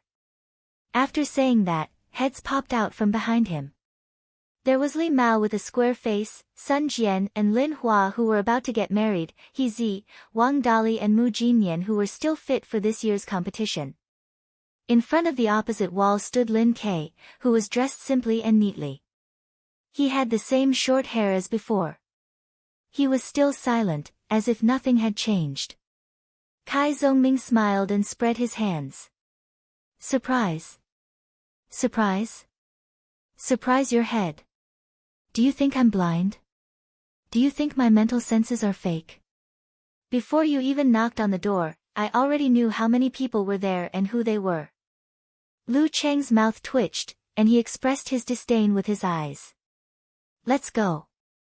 There is a restaurant nearby that is suitable for us to brag about. Kai Zongming raised his chin and pointed in the direction of the elevator. Okay. Lu Qing didn't dawdle. He took the things and closed the door. When he passed by Lin Ke, he took a good look at him and was relieved to find that his brother-in-law seemed to have recovered from the inhumane modification experiment. He was full of energy and his body was normal, but he didn't see much improvement. Anyway, according to Ku, it was a blessing in disguise. Lu Qing smiled and raised his right hand to Lin Ke, just like the prelude to the high five in the university martial arts competition. However, Lin Ke didn't move. Lu Qing felt that his brother-in-law was looking at him as if he was looking at a childish person. This is King embarrassing. Lu Qing was about to withdraw his hand with a hollow laugh when Lin Ke finally raised his hand and gave him a high five. Kai Zongming stood aside and tried to hold back his laughter. Cheng, you didn't even give us a high five. I want to complain about the difference in treatment. Hey, since ancient times, only the newcomers laughed. Who has ever heard the old cry? You are full of drama. Lu Qing laughed and scolded him. He Zi, who was behind them, focused on the previous scene. She took out a pen and paper from her backpack but couldn't draw anything for a long time. You want to draw a little yellow rabbit? Wang Dali couldn't help but distance himself from her. He Zi nodded seriously and answered in a low voice, I've already finished a 500,000-word novel in my mind. 10 minutes later, Lu Qing looked around in shock and said to Kai Zongming in a bad mood, is this what you mean by a restaurant that suits us? What kind of eyes would treat a food stall as a restaurant? Kai Zongming laughed and said, this is called remembering the bitterness and thinking of the sweetness. Plus, when we gather together, there will be a lot of lamenting about the past. The private room doesn't feel grounded enough. This is better. No one will stop you even if you sing with a beer bottle. I do miss the food stall in Songcheng. Li Mao said in a reminiscing tone. Actually, so do I, Lu Qing agreed silently. That was the most unforgettable period of his life. After finding a remote place to set up the table, Kai Zongming, as usual, was busy ordering food and drinks. When he was done, he sat beside Lu Qing and patted Li Mao's shoulder. Senior Li Mao, you're chubby now. You're doing well. Not bad, not bad. Li Mao said humbly. Kai Zongming smiled and said, I heard you're the company's security supervisor now. Talker knows everyone's current situation very well. In this aspect, I'm far behind him. Some guys are just natural socializers. Lu Qing listened with a smile and criticized Little Ming in his heart. I'm just the head of the security department. Li Mao laughed at himself. On the other side, Sun Jian muttered, good thing you're not a concierge. Ouch, Lin Hua pinched his thigh. Li Mao pretended not to hear and continued the topic, I went to Huahai to do security training before. Sigh, I realized that I didn't use the major I studied in university at all. Not even a little. I feel like I've wasted my life. He couldn't help but joke. How is this a waste of time? You didn't even date in university. Kai Zongming said sarcastically. A few people present felt like they had been shot in the knee. After he got everyone's attention, he picked up the cup and knocked on the table with the bottom of the cup. Come, cheers. To Songcheng University Martial Arts Club, to our champion, to our burning passion, to our youth, to our reunion after so long. Damn, you're so eloquent. You're so different after becoming a broadcaster. Lu Qing said to Little Ming. Then he knocked on the table and picked up the cup.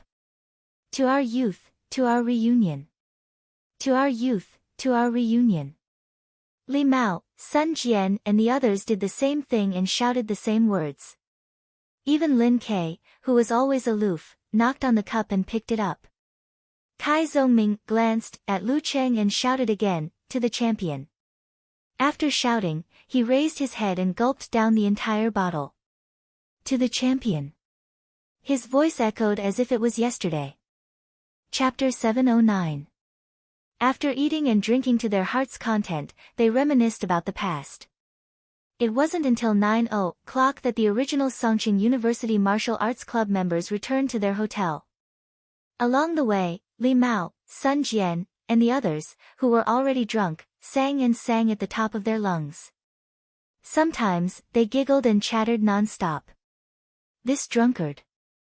Lin Hua kicked Sun Jian's calf in annoyance. Kai Zhongming also drank a lot. He looked back with a smile and found that the alley was unusually deserted. The scattered pedestrians were scared by the drunkards and quickly disappeared in both directions. An idea came to him, and his eyes flashed with excitement.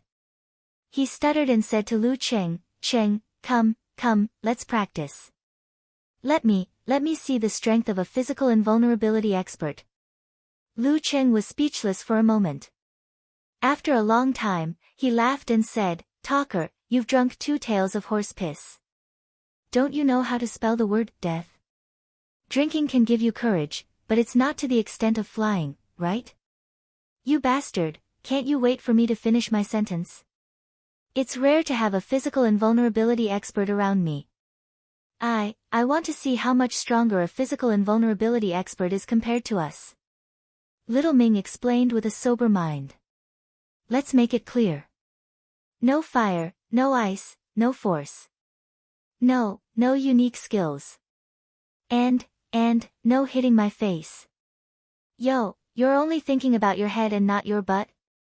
Lu Cheng couldn't help but tease him. "Tomorrow, we're going to participate in the opening ceremony. It's going to be broadcasted." Kai Zhongming wiped his hair. Lu Cheng nodded seriously. "That's true. If there are bruises or hematoma on your face, it won't be good if millions of people see it. But, you can't just focus on your face. It's not a good idea to be pushed up in a wheelchair, right? You've been wanting to hit me for a long time, haven't you?" Kai Zhongming gasped. "Yes." It wasn't Lu Cheng who answered. It was the single guys, sober or drunk. A long-awaited crosstalk performance. Hezi muttered to herself. After joking around for a while, Lu Cheng, reluctantly, stood in the middle of the alley under the expectation of Lin Hua and the others.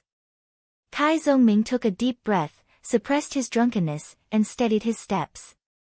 Hezi acted as the temporary referee. She blew the whistle and sets out. "Begin." Kai Zhongming bent his back and staggered his steps forward. His center of gravity swayed back and forth, making it difficult for others to determine where his attack would land.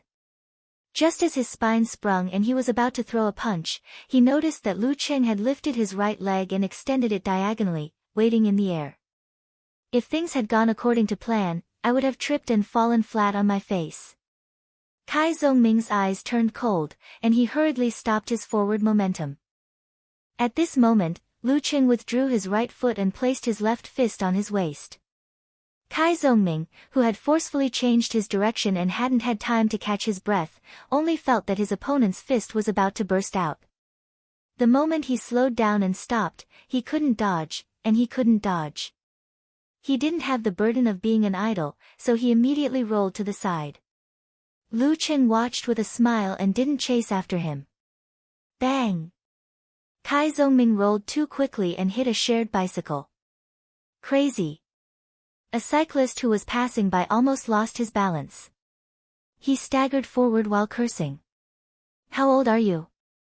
Still playing a game of rolling on the ground. After cursing, he realized that there were a few drunkards around him. He didn't dare to make a sound, so he stepped on the pedals and hurriedly left. "I won't lower myself to the level of a drunkard." "You lost, right?" Lu Cheng put his hands in his pockets and smiled at Little Ming. Kai Zhongming was already a little tipsy, so he was a little dizzy from the collision. However, after the shock, he regained his ability to speak fluently. He didn't want to lose with his words. You can't call a deer a horse and turn it upside down. Who said that you lose when you hit a bicycle during a martial arts competition? As a martial artist, it's basic to be observant and alert, said Lu Qing calmly. Kai Zhongming did a carp flip and stood up. Suddenly, he hissed. You didn't move from the beginning to the end. Did he win with just a pose? It's a matter of 2 or 3 moves. What do you mean from the beginning to the end? Lu Qing curled his lips in disdain. Kai Zhongming didn't mind his disdain. He asked curiously, is this the prediction ability of the combination of enemy heart freezing move and God above head? You know it well. Lu Qing nodded, slightly surprised. Nonsense. As the future king of martial arts competition commentary, you still have to do the basics. This is called loving what you do. Kai Zhongming clicked his tongue. At this moment, Wang Dali asked coldly, who's Xing Yi? Everyone burst into laughter. Only Lin Ke didn't react. Maybe he thought the joke was too old, or maybe he didn't understand. After laughing, Li Mao, who was obviously drunk, stepped forward. His eyes lit up. Me too, I'll try. Me too. Me too. He Zi, Wang Dali, and the rest raised their hands. Then we'll take turns. Lu Qing shook his head. With the goal of forcing him to move, Li Mao, Sun Jian, Lin Hua, and the rest took turns. However, they all failed miserably. Bam! He Zi dodged to the side and used force concentration to punch Lu Cheng's head. Suddenly, she saw nothing in front of her. Lu Qing lowered his body and squatted in a horse stance. She didn't know when his fist reached out and stopped in front of her abdomen. You can attack fiercely, but you can't break your will. You need to have room for change. Lu Qing stood up slowly and gave her some advice. As a dance stage martial artist, He Zi was the last to take the stage. He Zi was deep in thought. Just as she was about to ask another question, she saw another person stand out. It was Lin Ke, who was still expressionless. Damn, brother-in-law, you're here too. Lu Qing thought, half surprised and half expectant. There's a good show to watch. He Zi retreated to the edge. She hated that she didn't have a bag of popcorn. Li Mao and the rest had similar expressions. Hey, is this the Municipal Administration Bureau? There are 2 people here who want to tear down the street. If it weren't for Lin Ke, Kai Zhongming would have already complained. Now, he could only say it in his heart.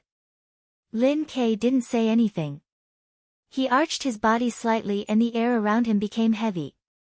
Begin. He Zi almost forgot her duty. Bam! The concrete under Lin Ke's feet shook violently. Like a meteor, he flashed in front of Lu Qing in a flash. There was a strong wind behind him. Lu Qing put out his right palm in advance and clenched his fingers, firmly grasping his brother-in-law's fist. He was about to shake off Lin Ke's accumulated strength when he felt the small muscles on his fist squirming strangely as if they had a life of their own. They forcibly broke free from Lu Cheng's grasp. Bam! Bam! Bam! Lin Ke stepped forward and threw a series of cannon punches. The lights of the surrounding street lights were distorted as if there were invisible hands pulling them. Lu Qing felt like he was underwater and the pressure on his body was getting stronger and stronger. However, this level of influence had almost no effect on him. He twisted his waist and spread his arms, tearing off layer after layer of adhesive. Bam! Bam! Lin Ke's chain of attacks was tight. His every punch and kick seemed to have been precisely measured. But no matter how hard he tried, Lu Qing was able to defend himself without directly using his supernatural ability. He didn't even move half a step. After a few seconds, Lin Ke retracted his fist and retreated. There weren't many cracks on the ground. Both parties had control. Encountering gods in the void, self-reflection.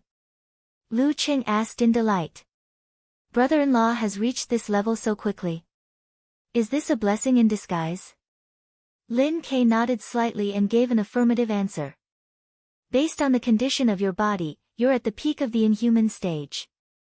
The next step is to search for the path of physical invulnerability, said Lu Qing happily for his brother-in-law. Lin K's gaze didn't change. He seemed to be talking to himself. I'll return to the war-torn zones next month. Using life and death as a training ground? Lu Qing nodded slowly and asked in confirmation.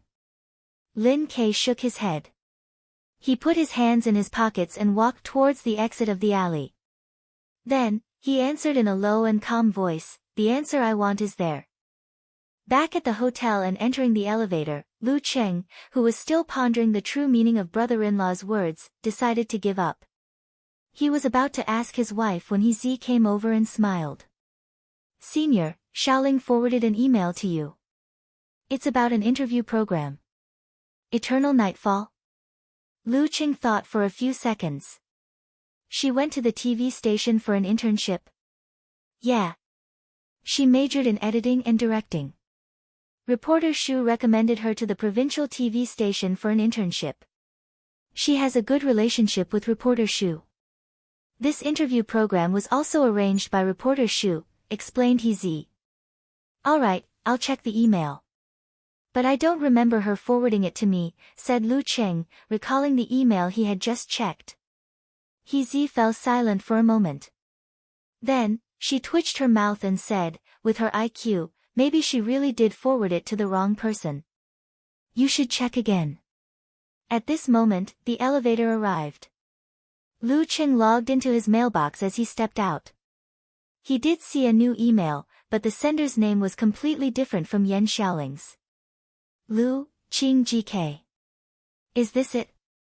Lu Qing showed it to He with uncertainty. He was stunned for a moment. Then, she called Yan Xiaoling and asked directly, what's the signature on your email? It's... Yan Xiaoling suddenly fell silent. Then, she shook her head like a rattle drum. It's not me, it's not me, it's not me. Oh no, I forgot to change the signature of my middle school student. Senior saw it, he saw it. If it's not you, then who sent that email? He's face twitched obviously. I don't know. Yan Xiaoling answered without hesitation. P.S. I have something to do in the afternoon. The chapter in the evening will be late, around 9 o'clock. Chapter 710. With Lu Cheng's excellent hearing, he could hear the conversation between He and Yan Xiaoling clearly. He almost laughed out loud. Some people were walking comedians, while others were walking comedians. He nodded calmly and said, then I'll go back and take a look at the contents of the email. I'll think about it before giving you an answer. Sorry to trouble you, senior. He smiled naturally. After entering the room, Lu Qing put aside the email and sent a message to Yan Zhika. What do you think your brother means? The girl replied very quickly. Fingers clasped under chin expression, It should be a new goal and new motivation.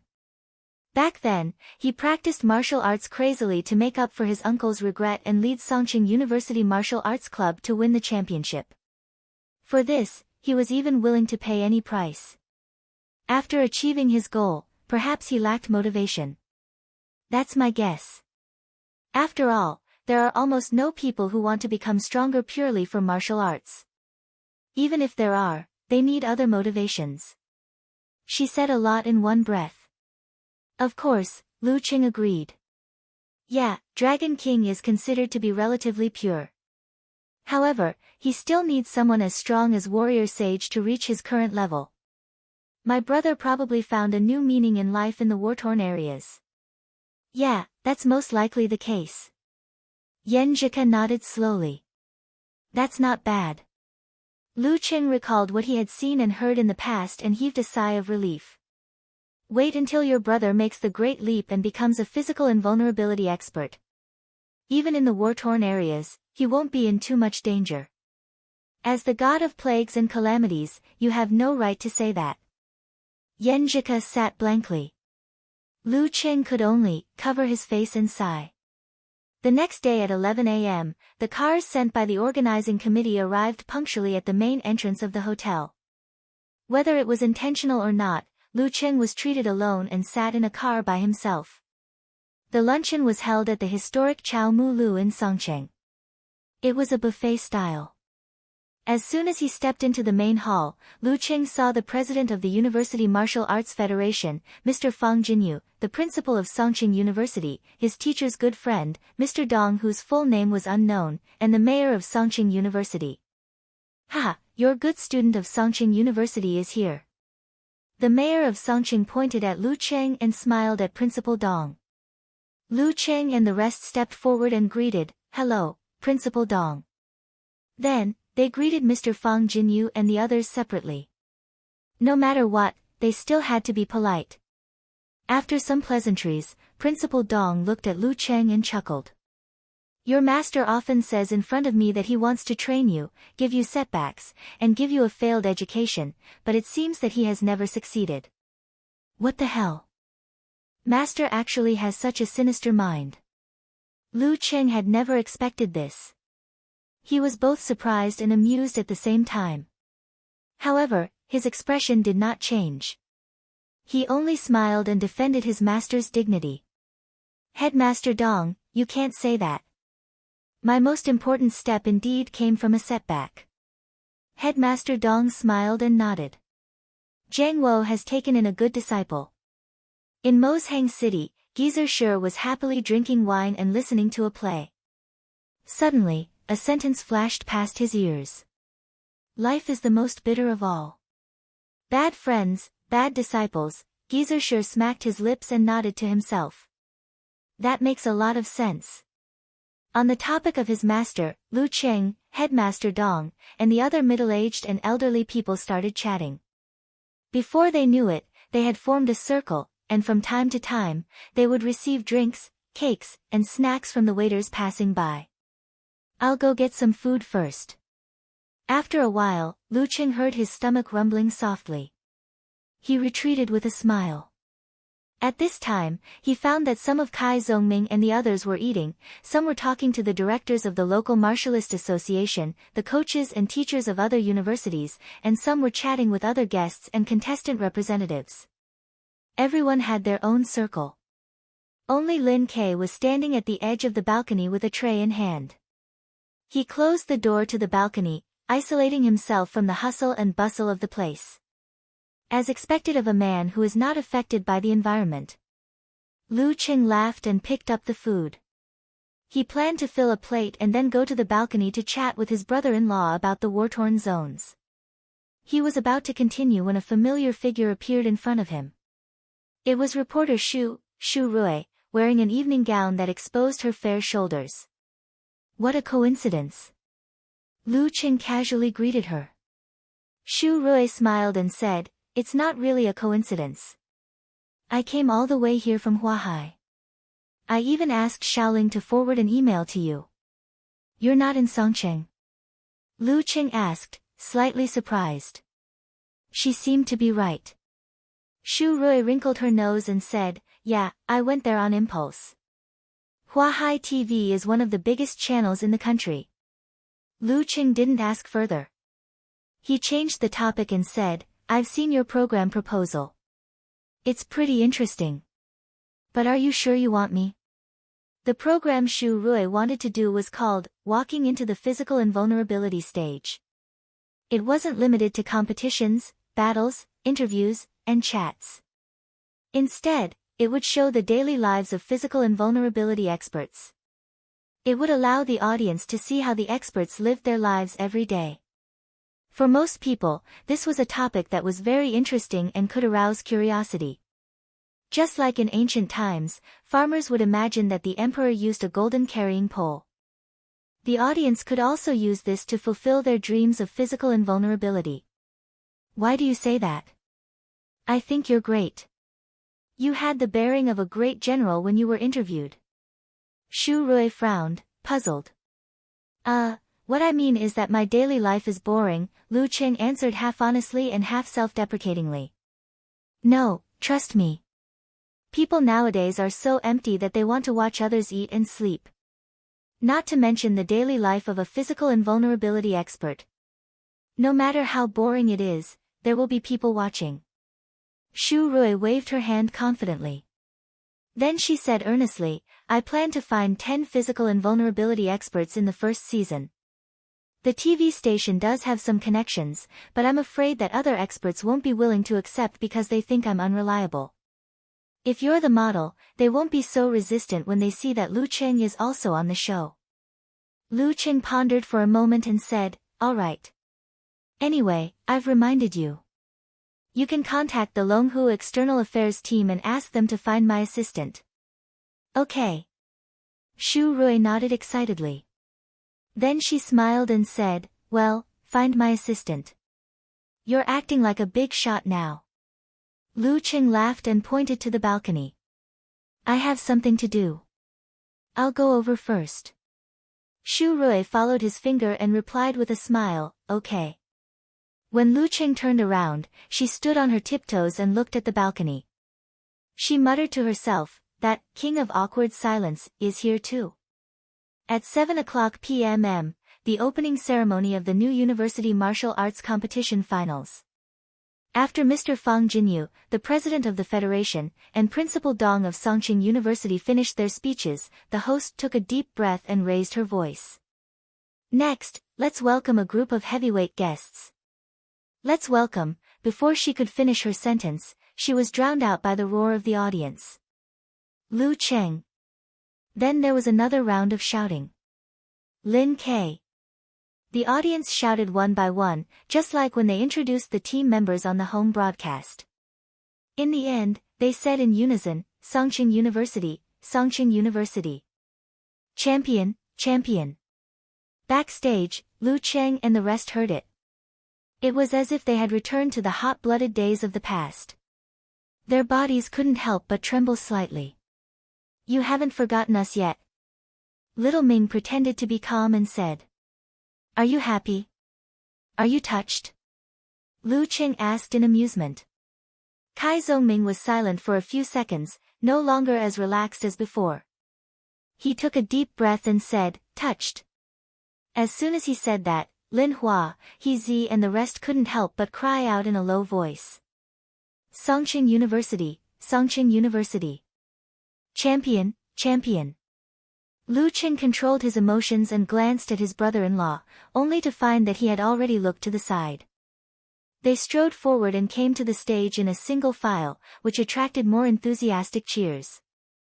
After calming down, the host smiled brightly and said, they can be said to be the most legendary team in the history of the University Martial Arts Competition.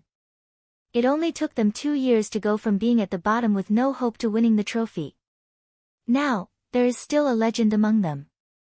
They already have a mighty one with physical invulnerability. Maybe there will be more in the future. They are the pride of Songqing and Songqing University. They are the champions 3 years ago, all the members of Songqing University Martial Arts Club. In the aftermath of the champion, the host walked to Lu Cheng and said with a smile, I'll interview them one by one. Lu Cheng, you are one of the most successful people in the University Martial Arts Circle. You are the idol and role model of many people. What do you want to say to your juniors? Lu Cheng took the microphone and recalled for a few seconds. In this path, in addition to relying on one's own efforts, opportunities are also important. I don't want to dampen your enthusiasm. I just want to introduce the situation of the martial arts circle seriously. If you want to walk the path of martial arts, without good guidance, perseverance, and good martial arts, only 1 or 2 out of 10 people can hope to reach the professional 9th pin. Even if you have those, a large number of people will be eliminated. They can only use the amateur level as a stepping stone to get a job. They may have no problem with food and clothing, but there is not much difference between them and the others. When you reach the professional 9th pin, you can feel the transcendental feeling of a martial artist and show off your masculinity in front of girls. Your income is almost the middle class, but there is limited room for improvement unless you reach the Dan stage. From the professional 9th pin to the Dan stage, even if you have good martial arts, only 1 or 2 out of 10 people can reach the Dan stage. Beyond that, the inhuman stage is another hurdle, and those who can make the great leap are few and far between. This is the general situation. If you really want to walk this path, you should understand that you are most likely to reach the amateur second or third pin, fourth or fifth pin. If you don't have the cultural knowledge to reach the standard, you can only develop in a small city, which is definitely not what you expect. Okay, I've been long-winded for a long time. I'll say one last thing. Making a decision without thinking about anything is not courage, it is rashness. When you seriously consider the difficulties and how to deal with the future, you still do it without hesitation. That is a real warrior. A real martial artist. This is what I want to say. Chapter 7:11. To the audience, Lu Cheng's words didn't carry the color of dreams, glory, or passion they had expected. Instead, it was like a bucket of cold water that exposed the bare reality that many people didn't want to consider. The path of martial arts was cruel and hopeless most of the time. After such a description, the definition of a true martial artist and true warrior became more and more palpitating, admirable, and desirable. Although they might not be able to do it themselves, they would definitely worship those who could. Clap, clap, clap. At first, the applause was weak, sporadic, and scattered, then loud, surging, and orderly. Respect to a true warrior. Respect to a true martial artist. The host listened attentively and felt a little emotional. When the applause died down, she smiled at Lu Cheng and said, "Very sincere and honest words. I believe this is what you've experienced and heard on your journey. Thank you for your speech." At this point, she took advantage of the time and looked at Lin Kei beside her. "Lin Kei, what about you? What do you have to say to everyone?" Lin Kei's expression didn't change. His eyes were deep and indifferent.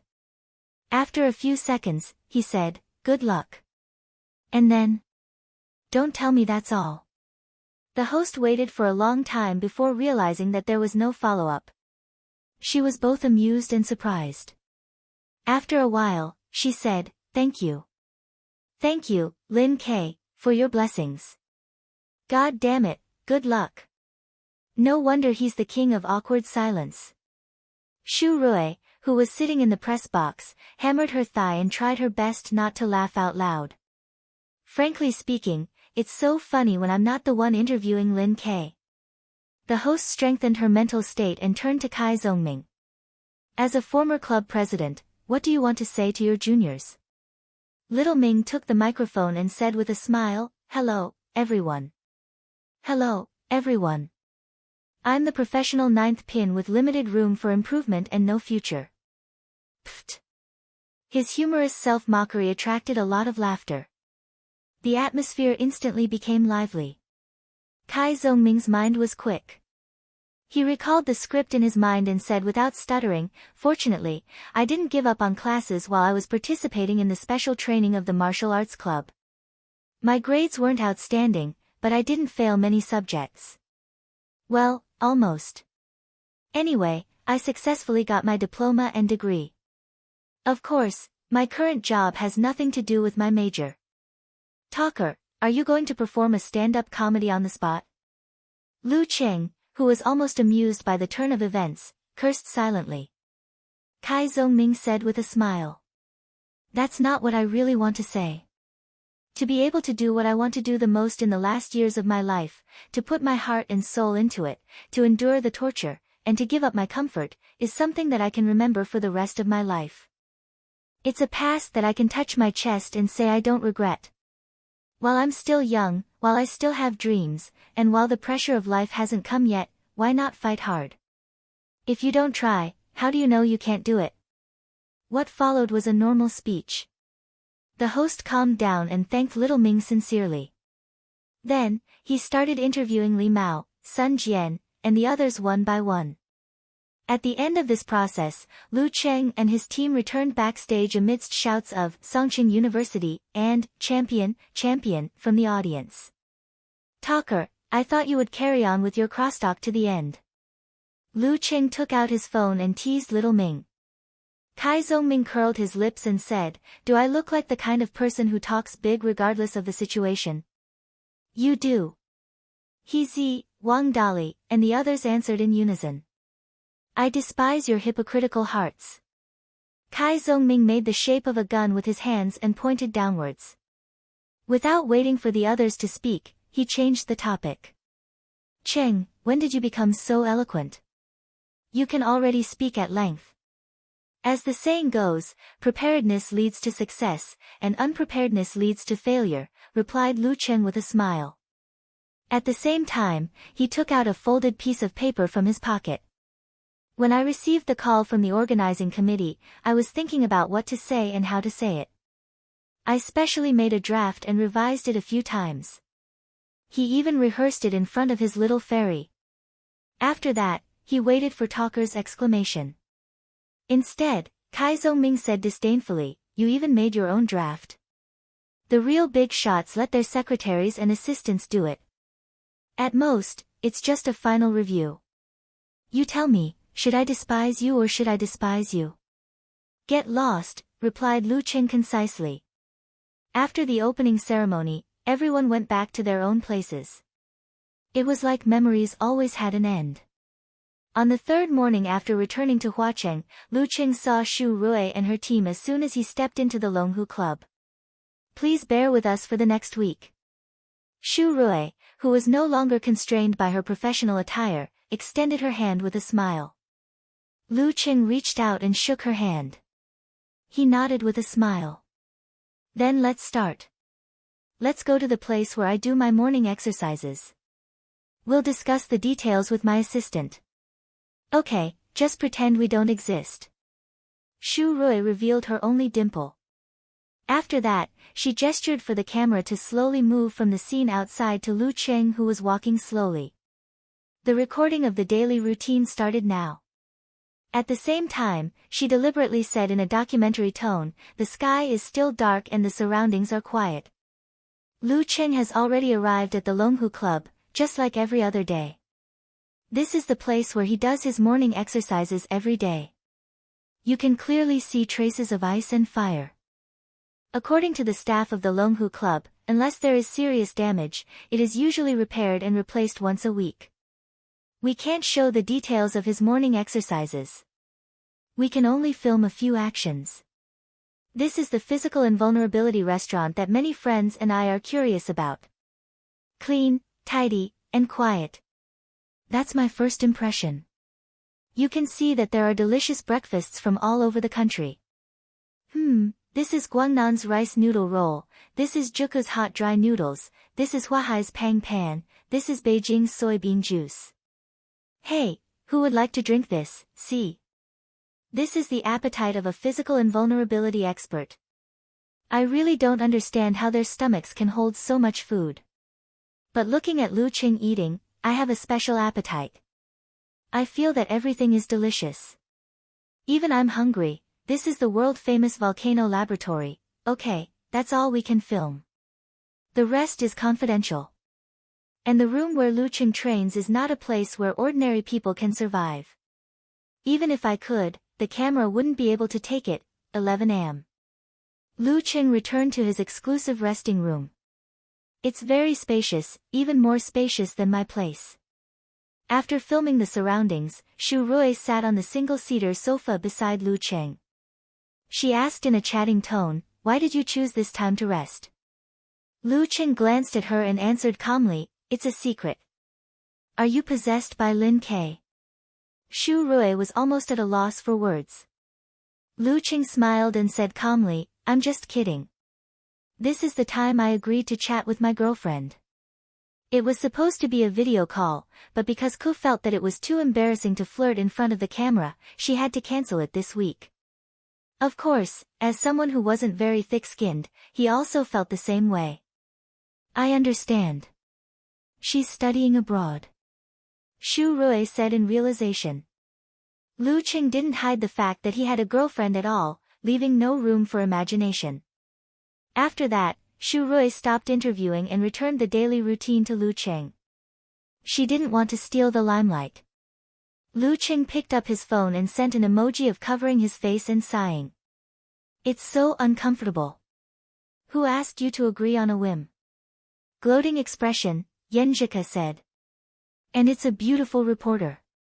I thought it would be similar to the martial arts club program she did in the past.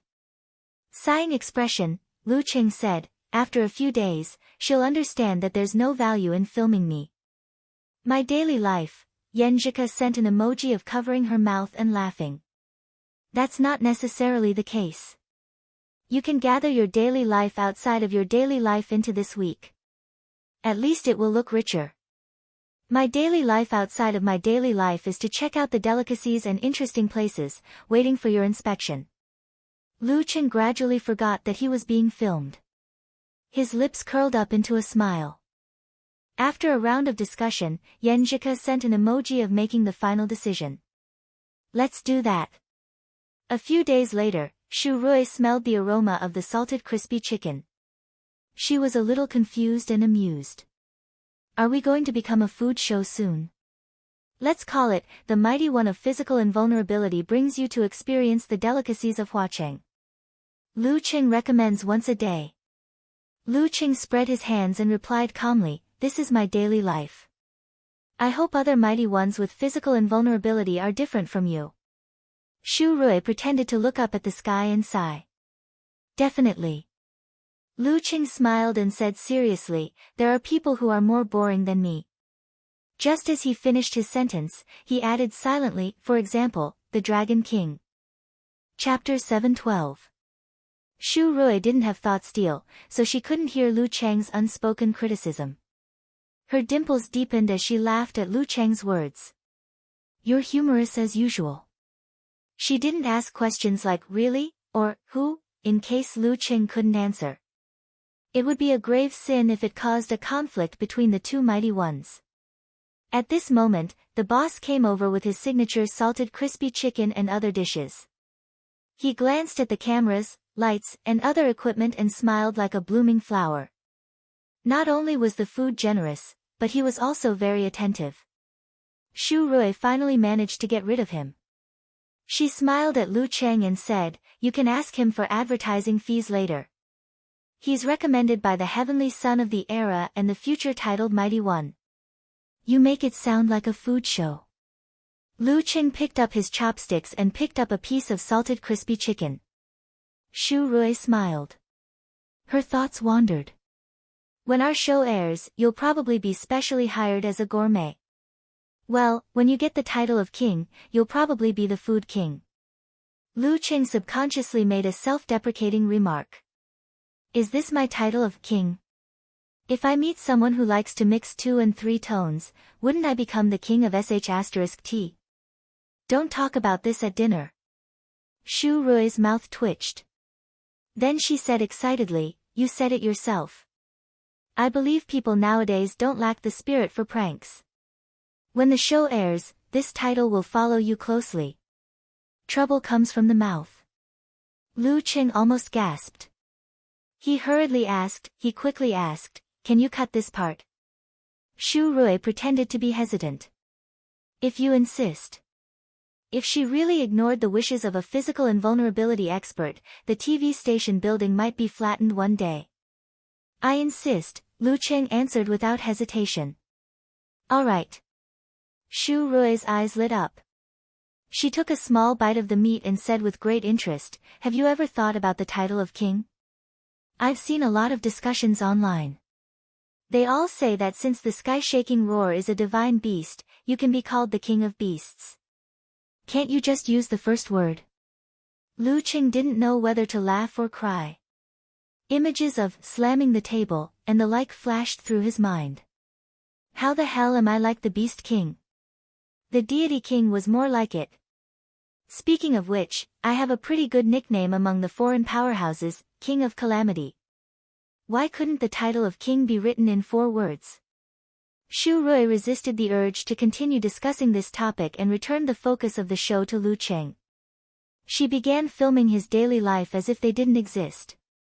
She watched as he glanced at his phone from time to time while eating. Later on, I can add a sentence here. Dangerous habits that are not good for digestion. Children, please do not imitate them. For the next few days, the recording of the show went very smoothly. In the blink of an eye, it was time for the farewell scene. In front of the camera, Shu Rui reached out and shook Lu Cheng's hand. Thank you so much for your cooperation this week. Sorry for bothering you. Nothing, replied Lu Cheng politely. Well, finally, I've always wanted to ask you something. Lu Cheng, do you feel that your daily schedule is like that of a robot, running according to a fixed plan, precise, regular, and very, very restrained? Shu Rui couldn't help but ask. Lu Cheng thought for a moment and said, the path of physical invulnerability can't be walked without restraint. No. What I mean is, other than the daily training, the few physical invulnerability mighty ones I've come into contact with all have rich and varied, spare time lives. As for you, well, it's not that the internet isn't interesting. It's just that even when you're playing games, reading novels, or browsing Weibo, you give people the feeling that you're restraining yourself and restraining your desires. You lack the expression of your emotions and the interaction of your social circle. Shu Rui's description wasn't accurate enough. In short, he wasn't lonely. Compared to when he was in university, he was more and more restrained and introverted. It's alright. I usually interact with my teammates. As for friends, they're all over the place and not by my side, replied Lu Cheng with a smile. I seem to smell a faint sense of loss. That's right. At the level of physical invulnerability, new friends are probably in the same social circle or at the same level. It's very rare, let alone in the same city. Shu Rui nodded thoughtfully. Then, her single dimple appeared. Well, as you grow up, your friends will only get fewer and fewer. Alright, that's the end of the program. Thank you again for your cooperation. Oh right, are you going to sign up for the Warrior Sage battle at the beginning of May? After the Master battle, you haven't participated in any title matches. You've missed the King and Super Class matches consecutively. Lu Cheng smiled and nodded slightly. I will. After conserving for so long, all that's left is the Warrior Sage battle. The National University Martial Arts competitions came to an end. Songqing University once again entered the top 4 and maintained their position in the circle. May 3rd, in the villa at Shepe Lake. Lu Cheng sat on the sofa with the big backpack beside him. He held the remote control in his hand and seemed to be waiting for something while watching a TV program idly. Welcome to the preview of the Warrior Sage battle. In the live broadcast room on the screen, the host and guest commentator He Xiaowei were talking about highlights from time to time. It's the beginning of May again. It's time for the new Warrior Sage battle. Xiaowei, I heard that the Martial Artist Association is planning a reform. They're going to change the 5 major title matches from annual to biannual and stagger them. Yeah, I heard the news. After all, there are more and more such matches and they're running out of time. Physical invulnerability experts are also starting to selectively participate. It's better to increase the number of years and increase the value of the titles. The bald poison milk hierarch, He Xiaowei, replied with a smile. However, they'll only start in the year after next year at the earliest. Ever since he changed his Weibo name and shaved off all the hair on his head, he felt that his career was getting better and better. Recently, he had even become a special guest on one of the top 3 TV stations in the country. Valuable. That's a good word. The host took this opportunity to start the conversation. Speaking of valuable, among the 5 major titles, the earliest ones, Warrior Sage and King, are still the most valuable and valued. They're similar to ancient martial arts competitions and each have a sense of history. Among them, the rules of the Warrior Sage battle are the simplest. It's a single elimination round to determine the mighty one who can challenge the previous Warrior Sage. Among them, the mighty one with a title will be seeded. The 16 Inhumans who won the first round and the preliminaries will fight as mentors. If there are less than 16 titled mighty ones, the physical invulnerability experts will choose the martial artist closest to that level. Generally, it's based on performance in the past year. Some will age and some will regress. The rest of the physical invulnerability experts will fight in pairs. In the second round, the titles won't touch. If there's a bye, the top 32 will be decided. After that, there will be no restrictions. After the host finished speaking, He Xiaowei continued. Excluding Warrior Sage, Qian Donglu, there are a total of 13 titled mighty ones who signed up this year. All of them are still active in professional competitions. As for the rest, most of them are old and cherishing their reputation, so they don't want to appear again. The 13 titled experts are Dragon King, Chen Qitao, Kiran Dong Baxian, Supreme Class Ji Hai, Path Sword, Wu Qiao, Queen of Thought, Fei Dan, Divine Monk, Fa Yuan, Spear King, Huang Ku, Empress Luo, Ning Zitong, God-Slaying Saber Lu Yongyuan, Heaven's Equal Sword, Feng Ji, Long Dam that Protects the Sea, Ma Xinghong, and Lion King, Shang Yud. The physical invulnerability experts chose the ones with the best performances last year, who are closest to this level, but don't have a title yet, are Living Buddha Shi Shan, Evening Light Liang Yifan, and the Clown Gu Jianqi. Hehe, speaking of which, I'm impressed. The clown has displayed the strength and drive to compete for titles in the past year. He even made Spear King Old Man go crazy. This means that the Wuyue Club has 2 superclass mighty ones. They're no longer in the middle of the pack. It's a pity that both Deadly Chill Xian Xiaoya and Black and White Divine Saber Shi Yuejian are still lacking. If only Lu Qing had stayed back then, they would have been qualified to compete with Daxing Temple and Shushan Study for the top 3. The host listened quietly and chuckled. I don't know if you're praising the Wuyue Club or feeling sorry for them. I don't think they want to be praised by me, said He Xiaowei in an open-minded manner, as though he had already accepted his fate. That's right. Everyone knows the name of Toxic Healer. The host didn't tease him any further and returned to the topic. These are the official 16 seeds. Next are the 8 challengers that our TV station and our program team have selected. They are the 8 most promising mighty ones to win the right to challenge for the Warrior Sage title. Regardless of their age, they have all displayed enough strength in the past 12 months. Next, let's look at the big screen. First, Dragon King. Without a doubt, he's the Dragon King. As one of the legendary twins and the winner of 18 titles, does he need any other reason? Second, Kiran Dong Baxian. His claim to be one of the top 3 is gaining more and more recognition. However, his focus is probably on defending the title of Kiran. Third, Supreme Class Ji Hai. He's the most popular young mighty one in the past 3 years. He has already won 2 titles and is currently in good condition. He's looking forward to a breakthrough.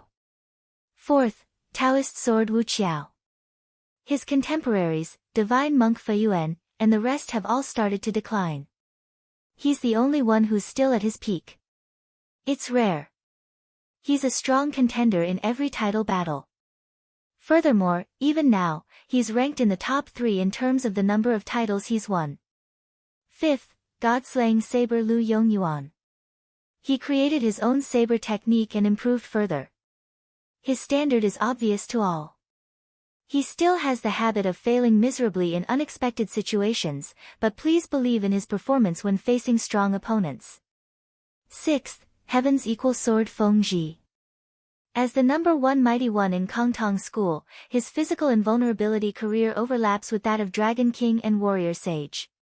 He's firmly suppressed by them and his strength is always underestimated. However, even so, he still managed to win the title of Master once in the past 10 years. He's currently at the peak of the 3 tiers of physical invulnerability, mental strength, and experience. Seventh, Late Bloomer Liang Yifan. He's a mighty one who's slowly matured. In the past 10 title battles, he's entered the top 4 times and won the right to challenge once. He's getting closer and closer to winning the first title. Eighth, Clown Gu Jianqi. His growth rate is astonishing. He entered the Supreme Class round-robin competition at the beginning of the year and was immediately designated as first pin. Almost everyone believes that it's only a matter of time before he wins the title. These 8 are the mighty ones among the mighty ones in this battle of Warrior Sage. At this point, Lu Qing received a message. He switched off the TV with a click of his finger. Then, he picked up his luggage and typed with one hand. Let's go. Clang. The door of the villa opened and closed. Lu Qing strode out. You're tuning into the Blissful Bookshelf YouTube channel. We're so grateful for your support, and don't forget to subscribe to join us on this incredible journey through captivating stories.